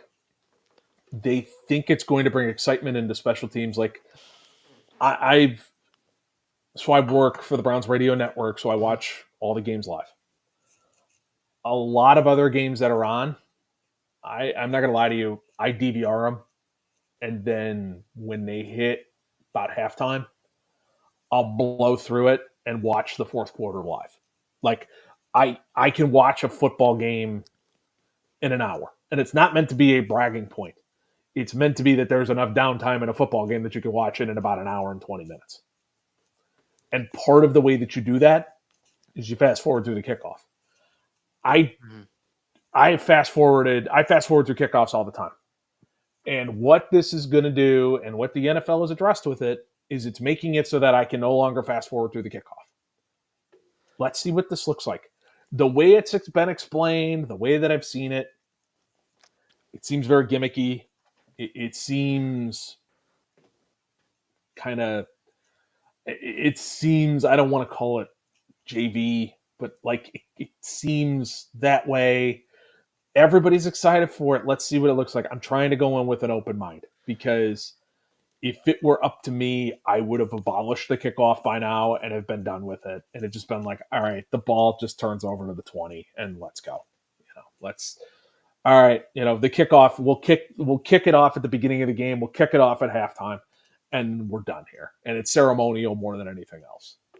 I we'll see. Maybe it provides excitement. The stuff that I've seen from the league, the stuff that I've seen around, the people I've talked to on special teams they're excited to see what it looks like. The question I have is, okay, so if you get some guys, are the guys in the NFL too fast for what took place in the XFL? Are they just too fast? Are they better? Is it one of those that by the time somebody's got any kind of a block after the ball gets through, is it enough time that you can get everything set up before see ya? Are they actually creating a better chance for a Damar Hamlin type injury by moving it closer, which I've never even thought of till this second? But are they really increasing that by moving the kick teams only 5 yards apart?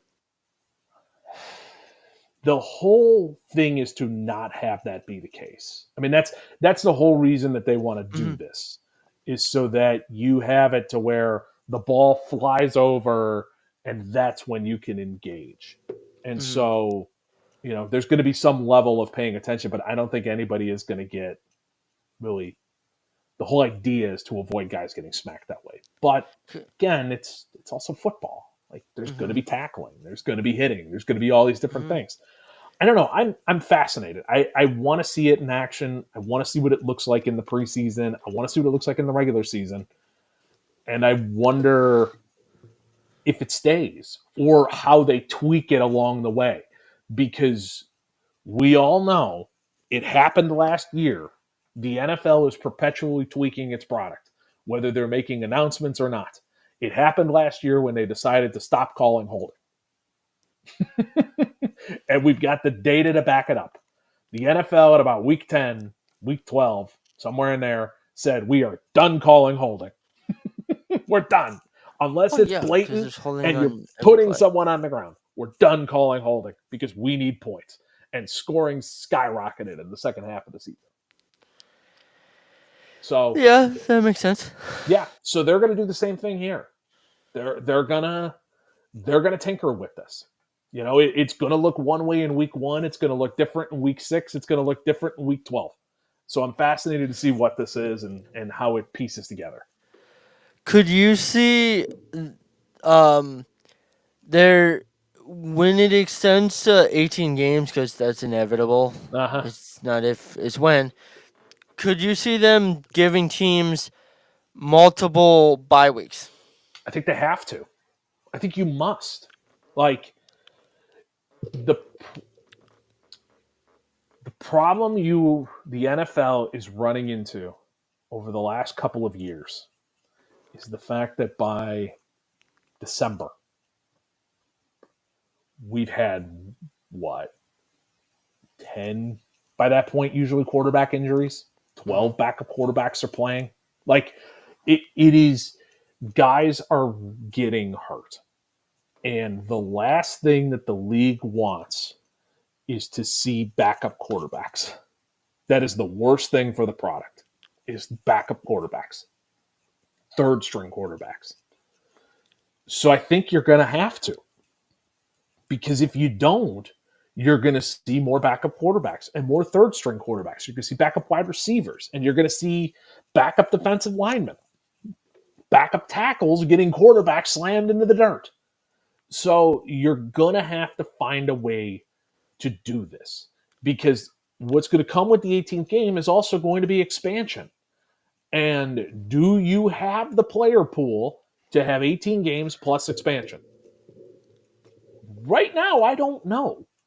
I'm not banging the table and saying yes the way that I used to. So we'll see. I don't think you got enough quarterbacks to do it, frankly. I know they're adding them every single year. I know they're becoming better prospects. I know the NFL game is getting closer to the college game with simpler reads and all that kind of stuff. And I know that's all the case. But that's the driving force of the NFL. The NFL has hitched its wagon to its quarterbacks. And as long as they've got quarterbacks, they'll be fine. If you're going to go 18 games, great.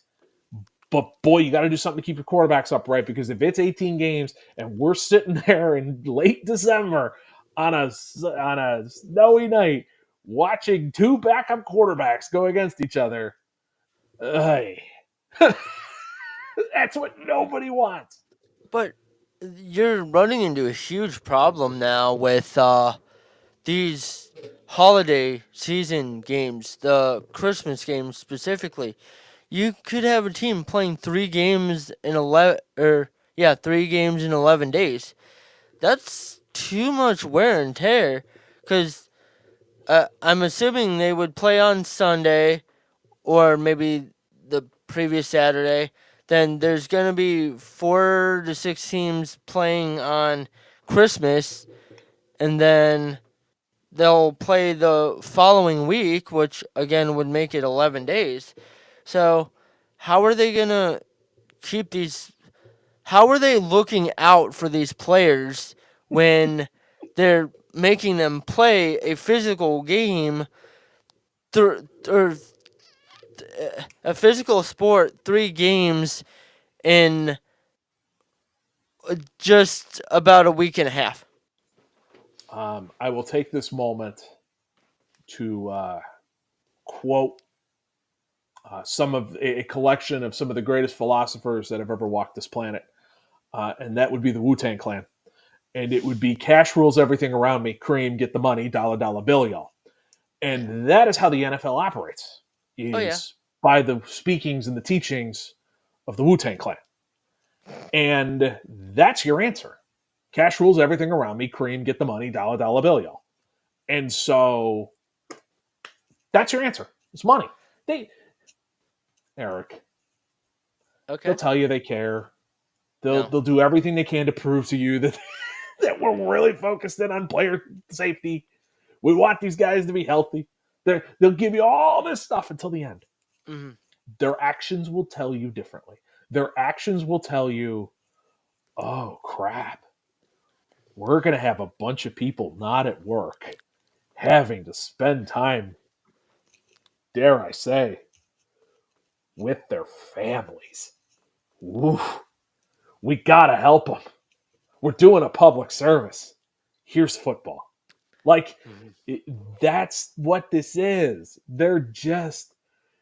They have gone from, the NFL has gone from being really money grabbing, kind of behind the scenes and hiding it a little bit, Hmm. to just basically going, forget this, we're done hiding it. We're here for the cash. We're going to take every cash grab we can get. What, Netflix wants to pay us? Hell yeah, here you go. Here's 2 football games on Christmas.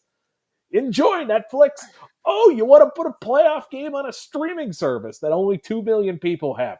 Great. It's yours. Like, they're I going to mean, do it as like long we've as the talked, pockets get lined. They're going to do it. They're like going to we've do it. talked about on another show that I've had you on. These, like, the player safety is just a smokescreen. They don't care about these players. I mean, look at the long-term effects this Mm-hmm. sport has had on Bernie Kosar. Yeah. I mean, you could point to tons. Jim Hmm. McMahon is the perfect example. Oh I, yeah. I I hope it's on YouTube. I know CNN did a whole thing where they followed him around for a day, and it's one of the saddest things you'll ever watch, because the poor guy like forgets what he's doing midway through doing things because he's been hit so many times and has had so many concussions. I And mean, we've ran into this enough times. The Damar Hamlin thing shined a light on just the fact that, like, You know, they don't. They this league, more than a lot of others, the Players Association doesn't have the power that a lot of the other ones do. They're trying to get more. It's a slow burn. You know, you sign a bad contract to begin with, and that's all you can do is to help to build from there. They got to do something about health insurance when it comes to these guys, independent doctors, all that kind of stuff. They're getting better. They're offering it now to guys younger. We'll see. You know, we'll see how it goes. You know, Damar Hamlin shined some light on some different things. A couple things have changed. Everybody seemed to calm down. We'll see. Like I the NFL drives me berserk. I they are in they are they drive me up the wall with some of the things that they do. And I wish they would do them differently, but they won't. Like, yeah, we're going 18 games. Buckle in. Mhm. We're going. It's happening. It's happening that we're going to get, you know, in fact, they're already kicking around 20 games. They're already talking 20. They I might think it as well was, just drop the whole preseason I at think that it was point. Florio. Might have been Florio who was saying, oh, yeah, they're already kicking around 20 games. Like, Yeah. it, Okay. I Again, don't at that even point, like, drop the preseason. well, and I think that's going to happen when they go to 18. I think when they go to 18, part of their collective bargaining is they're going to dump the preseason. So, you know, and it's going to be like college where maybe they'll do a spring game and they'll do a couple, you know, squad scrimmages and they'll practice with other teams. And, Mhm. you know, we're just going to use the first month as the preseason. You know, it'll be like college football. Yep. But But no, unfortunately, go ahead. yeah, we'll see. We'll see. We'll see. Sorry, bud. No, that's fine. I think I cut you off. But anyway, unfortunately, with the NFL, there's not, you know, there's scrubs, but there's not like Ohio State where they could play Akron, you know, the first game and other, conferences that have no shot, you know. Yeah. But I mean, we're already living, hell, we're pretty close. So you go back and look at the last couple of years, we're pretty close to teams treating the first what, 4 games as the preseason anyway. I mean, nobody plays in the preseason anymore. You know, the starters hardly play because everybody is so afraid about getting the pile up of hits on these guys that it takes during the regular season.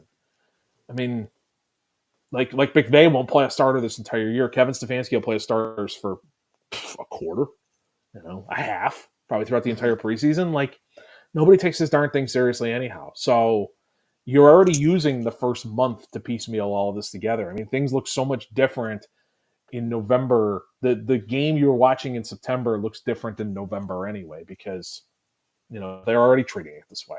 It Again, it's a cash grab. Oh yeah, it's so sad that these guys suffer so much physical and mental damage. Then the league is so stringent on um disability Yeah, because of what the game caused these players. It's a joke. you, yeah, yeah.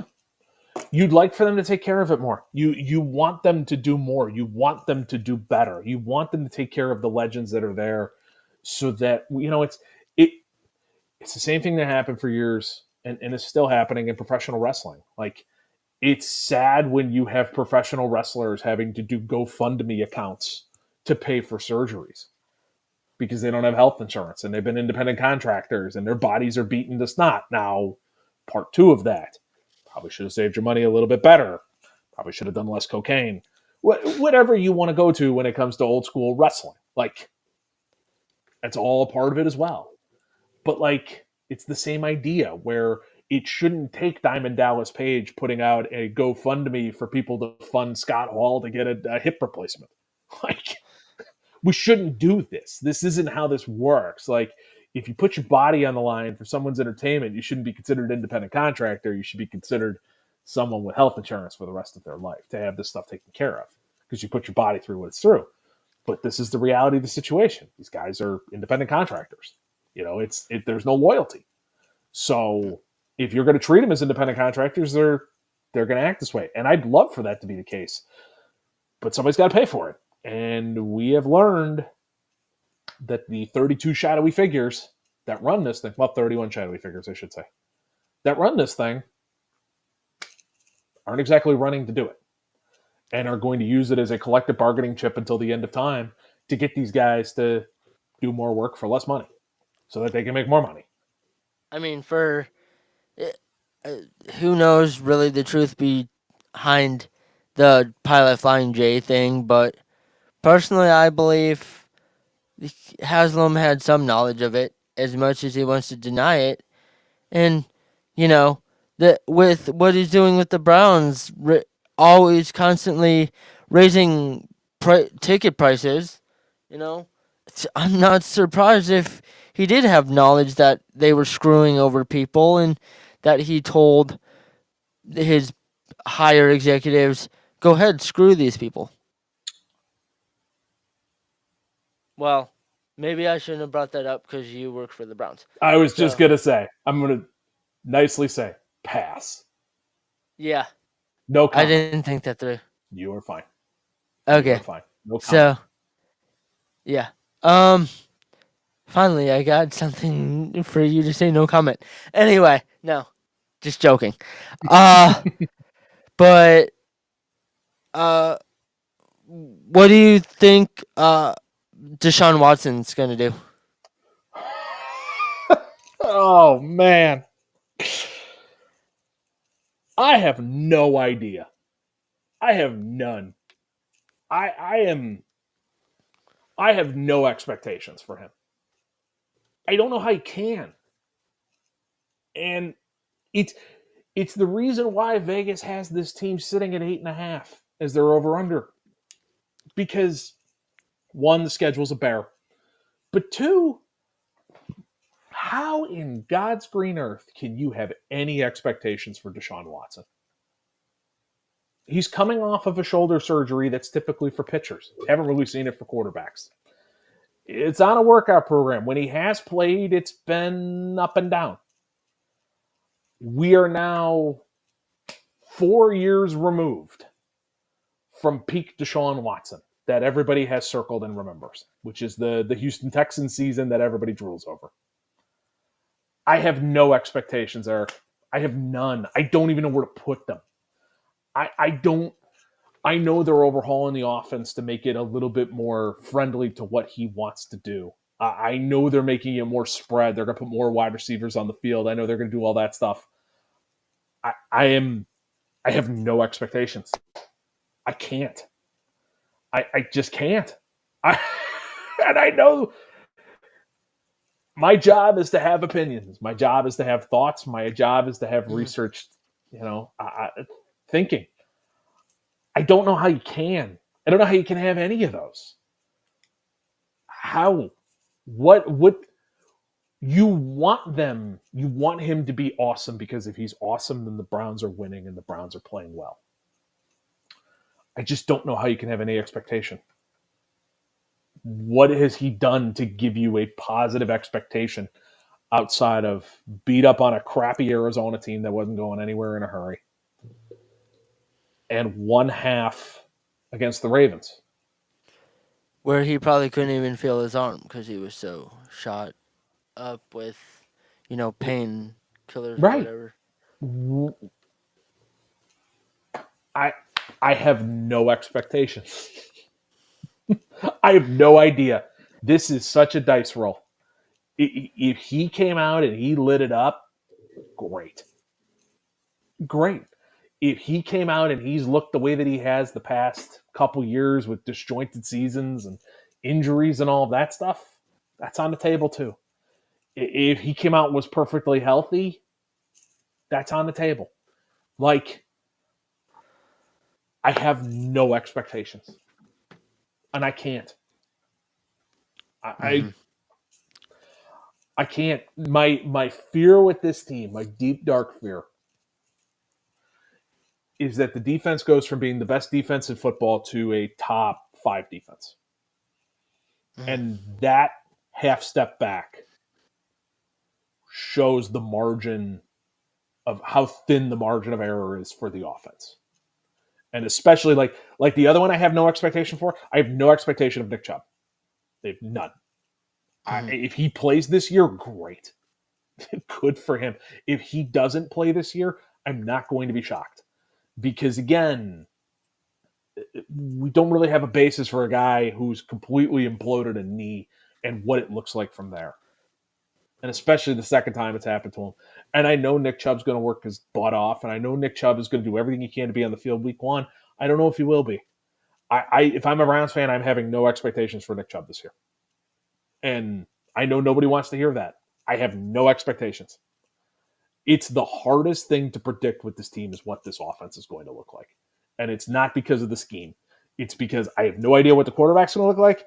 And my guess is the starting running back is Deontay Foreman.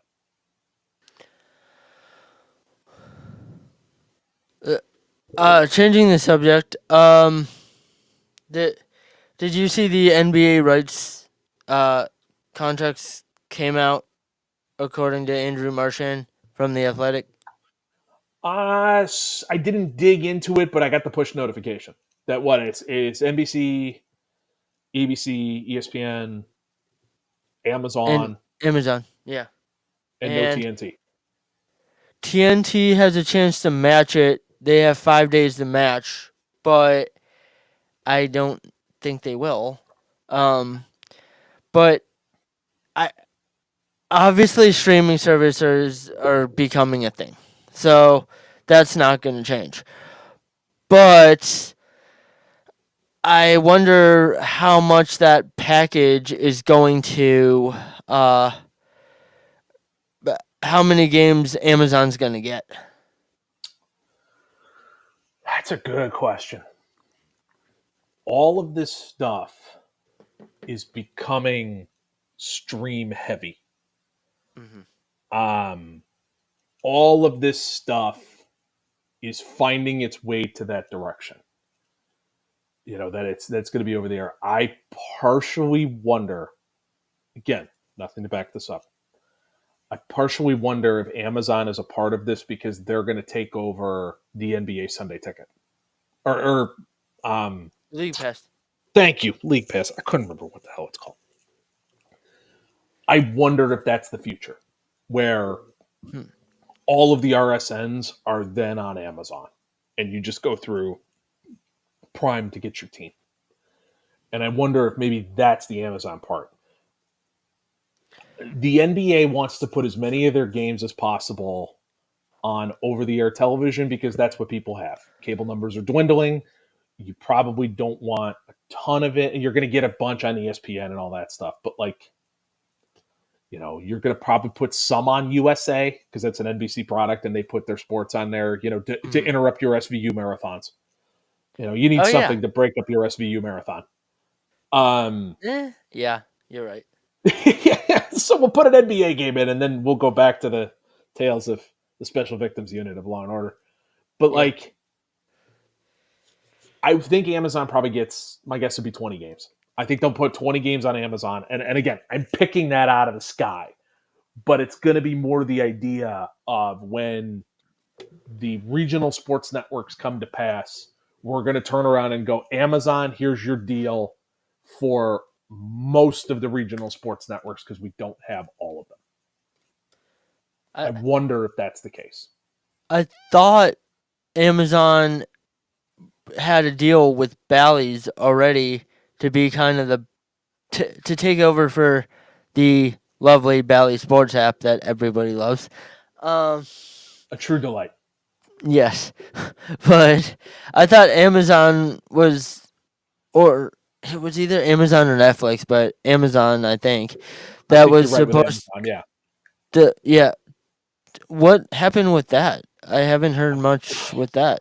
I have no idea what's going on with Bally. I haven't, and by that I mean Diamond Sports Group, because I think Bally got out of that deal and someone else is going to take over the naming rights. FanDuel. That's it. So I think Bally got sick and tired of getting dragged through the mud. I don't know what's going on with Diamond Sports Group. I don't know what's going on with bankruptcy hearings. I don't know what's going on with any of that stuff. It has been radio silence for a good period of time. Um, Evan Oh, Drellich will probably have an update on that shortly from The Athletic. He's been covering that stuff really well. I have no clue where all that is. I know the NBA is in a different camp that they're trying to figure that out. So who knows? I mean, it would make sense to turn all of that into streaming.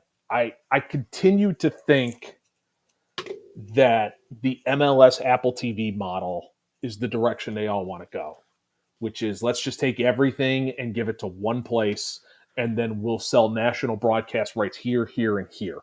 But the majority of your games are coming out of this place. You get them all here instead of, like the Guards, for example, where this week we have another one of these where we're on a Friday night, we're all going to sit down and go, oh, good. The Guardians are playing the Tampa Bay Royals. Let me turn on. Oh, crap. It's on Apple. Like, we have one of those this week. They're the Apple TV Plus game on a Friday night. And I don't think that does your fan base any good. If they can't find the game or they have to work to find the game, they're not going to watch the game. If you put it in the same place most of the time, you will get them to watch the game, especially if the other parts of it are to go, oh, the Cavs are on ESPN or the Cavs are on ABC, or the Cavs are on NBC. That's easy enough.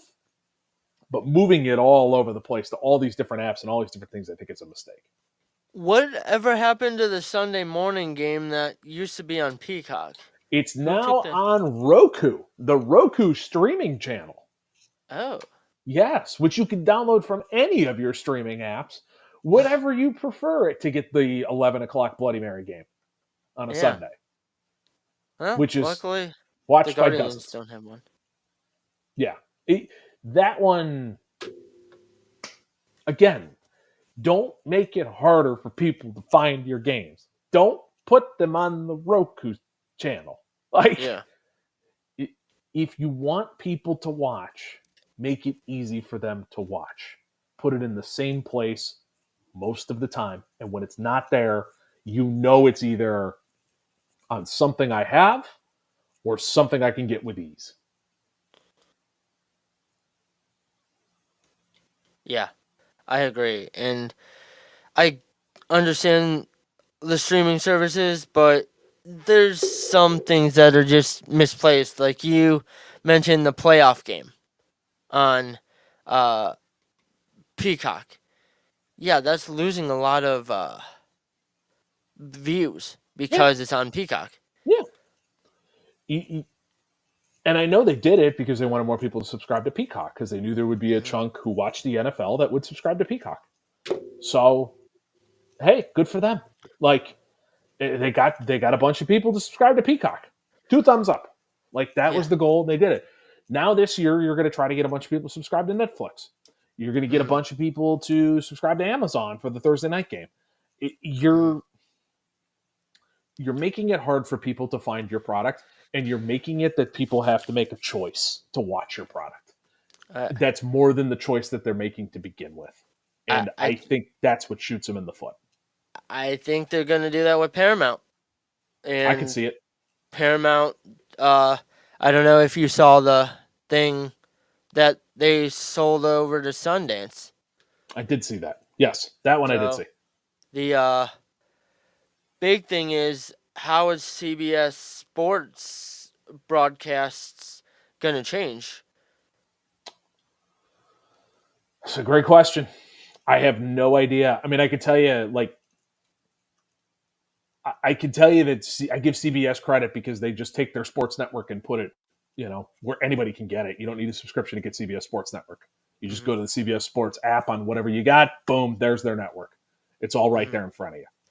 So I hope they maintain that. I hope that doesn't go behind a paywall because it's really nice and they Mm-hmm. have great coverage of a lot of different things that way. I I just think I'm afraid we are going to find ourselves in a spot where it's going to become too expensive to watch what you want to watch. And if you make it too hard for people to watch, people just won't watch. This country was addicted to boxing 50 years. I mean, boxing and horse racing were like in Mm-hmm. baseball, but boxing especially through the 80s was one of the biggest sports. They started putting it behind a paywall. They started going pay-per-view with boxing.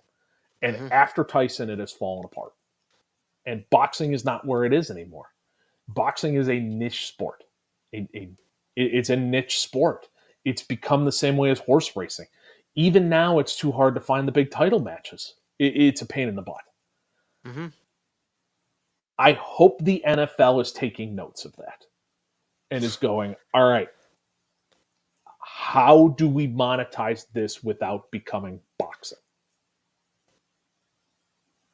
And I I think the NBA may look at it the same way. How do we monetize this without becoming boxing?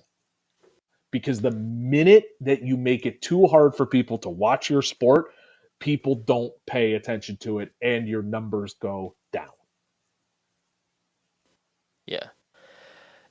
It'll be uh, it'll be interesting to see what the ratings end up being.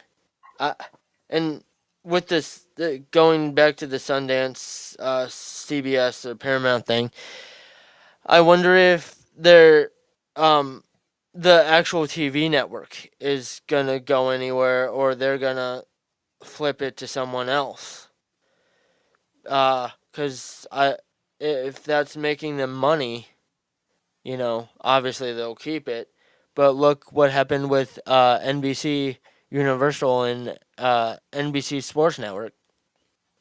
Yeah, You know, uh, could that be CBS Sports Network? I know they have the WNBA now, but at the same time, is that gonna go away? Is that network gonna go away, or could it? I mean, absolutely. If it's no longer profitable, then yes. I mean, the NBC Sports was what? I mean, they hung on because they had the Premier League, they had some Olympic sports that they would run every so often, and that was about it. And so, and they tried to do a studio show every so often, but mm, they very much were more the fan of like, let's just show live sports. mm, And it went away because they said, well, we can move some of this to USA. We can put the Premier League on USA, and then we can put the rest of it on Peacock because it's mm-hmm, strong enough and we built this thing well enough that it can hold the Premier League and do a decent job and have good quality and all that kind of stuff. And we'll show big matches on NBC as the numbers get higher. And I wonder if CBS will ever do the same thing. The difference with the two is that NBC didn't have college football outside of Notre Dame. mm-hmm. Now they'll have college football. So I wonder what happens with and CBS has college football. And so that was where it made a lot of sense that it's like, oh yeah, we can take a chunk of these games and move them to Peacock, and we've got USA for this here, and then we'll put the big games on NBC. And you could get away with that with the Premier League because you didn't have college football on a Saturday. Or on a Sunday, NBC doesn't have football, so it works. Mm-hmm. The CBS sports problem in what you're saying with the WNBA is I don't know what their contracts dictate for the WNBA, for college basketball, for college football. If they're able to just go, well, we don't have a channel anymore, so to hell with this, we're putting it on Paramount Plus and you'll figure it out. And you got to pay for it. Or Or if it's in their contract that it has to have an over the air or a cable access spot to it. or or could they drop it over on their mainstream, like here in Cleveland it's Channel 19 or Yeah, 43, since they're both owned from the right. same. Or So does it go can to, or do they trash it and it goes to True TV? And True TV becomes whatever is impossible or whatever the Joker show is. I can never remember the hell that name is. It didn't do anything for me. Um, Impractical Jokers. thank you. They do reruns of Impractical Jokers, and then here's Arizona versus Arizona State, and then Mm-hmm. back to reruns of Impractical Jokers. Hmm. Maybe it turns into that because they're doing all sorts of different stuff. TNT is, and you got TNT and you got TBS. I mean, all of that is in the family of CBS. So maybe all of that stuff finds its way to TNT and TBS. Not to mention TNT now has college football on it because they sublet it from ESPN. Oh yeah. So who knows, man? All this stuff is funky. I again make it so that I can watch my game. That's it. Don't make me have to work to find my game because people won't pay attention if you make them work to find their game. You'll lose viewers because people will go, forget this. I'll go outside. Like, forget this. I'll watch what I can find. I'll watch Jurassic Park and I'll catch updates off my phone. Hmm. You know, so What, which so many people are doing anyway with the updates off their phone. mhm. They don't watch. They just get the updates or watch highlights. Yeah, I'll watch the 6 minute highlight package on YouTube. Done. All right, I'm caught up. I know Exactly. what happened. Uh, on a slightly different note, getting back to the Browns, but more on the broadcast side, and I'm not going to ask something stupid like I did earlier, and I apologize again for that. All But you're good. was was it different when working for the radio network, or at least to you, not having Jim Donovan calling the games, like having just a rotation of different Oh, people? it was different because and Jimmy is awesome Oh yeah, and love Jimmy and thrilled that he's going to do games this year and all that. yeah. I'm excited for it. It was weird and different in that everybody has their own style. Chris Rose does something one way, Andrew Siciliano does it another way. Hmm. Um, Jim Donovan does things his way. Jim Donovan is so good at letting you know as somebody in the back, painting a picture, getting excited when you need to get excited, all of that kind of stuff. Hmm. But he does such a good job of letting you know when to go to break, when the network stuff is, when it like he's you're so used to how he frames things Hmm. that you can anticipate what's coming. And everybody's a little bit different than it. Like um Paul Keels was so smooth, it Hmm. blew me away. Like we came close to missing breaks because Paul Keels was so smooth throwing to break. And it just, it would, and fair caught at the 35-yard line. Browns 24. Falcons 37 here on the, or whatever the hell it would be here on the Browns radio. He was just like, you get so used to how certain people do things. It was Hmm. cool. And by the way, everybody did an awesome job. Like, Oh yeah, Heels that was th- awesome. that Siciliano was was not my awesome. angle at all Rose to say killed who it. did better. Yeah, Rose killed it. Like, Oh yeah, um, oh crud, the gentleman they brought in from Philly who used to do preseason games, whose name I'm totally forgetting. Oh, I feel bad. He's a McCarthy. really nice guy. Oh shucks, Is it that the it'll dude come to from me later. CBS? Yeah, it'll Um, come to me later. He's a good dude. McCarthy. Thank you, Tom thank you, and I McCarthy, I think. apologize, Tom McCarthy. You're a really nice guy, and I had a lot of fun with you. I'm just terrible with names. He did a great job. Like everybody they Yeah. brought in did really well. And the way that they were able to just step in, find their rhythm. Jeff Phelps did a damn good job too, by the way. I gotta say that one for certainty. Okay. Um, Sucking up a little, but okay. hey man, No, if you can't support your friends, who do you no. support? Uh, Um, I know. but I'm just like joking. everybody who came in did a really good job. Oh yeah. And made it as easy as humanly possible on us. And hopefully, we made it as easy as humanly possible on them because it was an interesting situation that I don't know how many people or teams have ever gone through. Where you get a phone call that's just like, "Hey, what are you doing Sunday? You want to call an NFL game?" Like, Yeah. it doesn't happen very often. So they were all awesome. They all couldn't have been nicer. They all couldn't have been more polite. They all couldn't have been easier to work with, except for that Jeff Phelps guy. He was insufferable. I mean, no. But I I'm only like, say that. wait. I only say that because he was the opposite. Yeah. No, I know. So But Um, It was cool. I hope we never have to do it again, but it was cool yeah. because I hope Jim Donovan calls all Oh yeah. the games for many a year after. Oh yeah. And I bet he will. I mean, he he's one of the best in town. Him, uh, and Tom Hamilton. I mean, Mm-hmm. we're we're lucky to have two of the best in the country. And I'm not just saying that because they're Cleveland, but you know, uh, e- every once in a while I get bored and just flip random teams on their feeds on Sirius XM. I mean, still they're the best. They So, do a great job. hmm They're two. They do great jobs painting the picture of ex- what is taking place. exactly. And the other thing I will say when it comes to it is a great line from Joe Posnanski, and he stole it from somebody else. If you don't think your hometown announcer is the best announcer, you're not doing it right.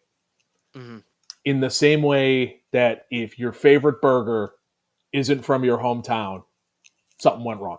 If the best burger you've ever eaten isn't from your hometown, you're not doing it right. If the sports announcers in your hometown aren't the best, you're not doing it right. hmm Those two do a fantastic job. And that's not meant to be a slam to Jim Donovan. It's not meant to be a slam to Tom Hamilton, not meant to be a slam to Tim Alcorn. They all do, and Jim Jones as well. They all do a tremendous job. Oh Tommy yeah. Hamilton is the soundtrack of summer.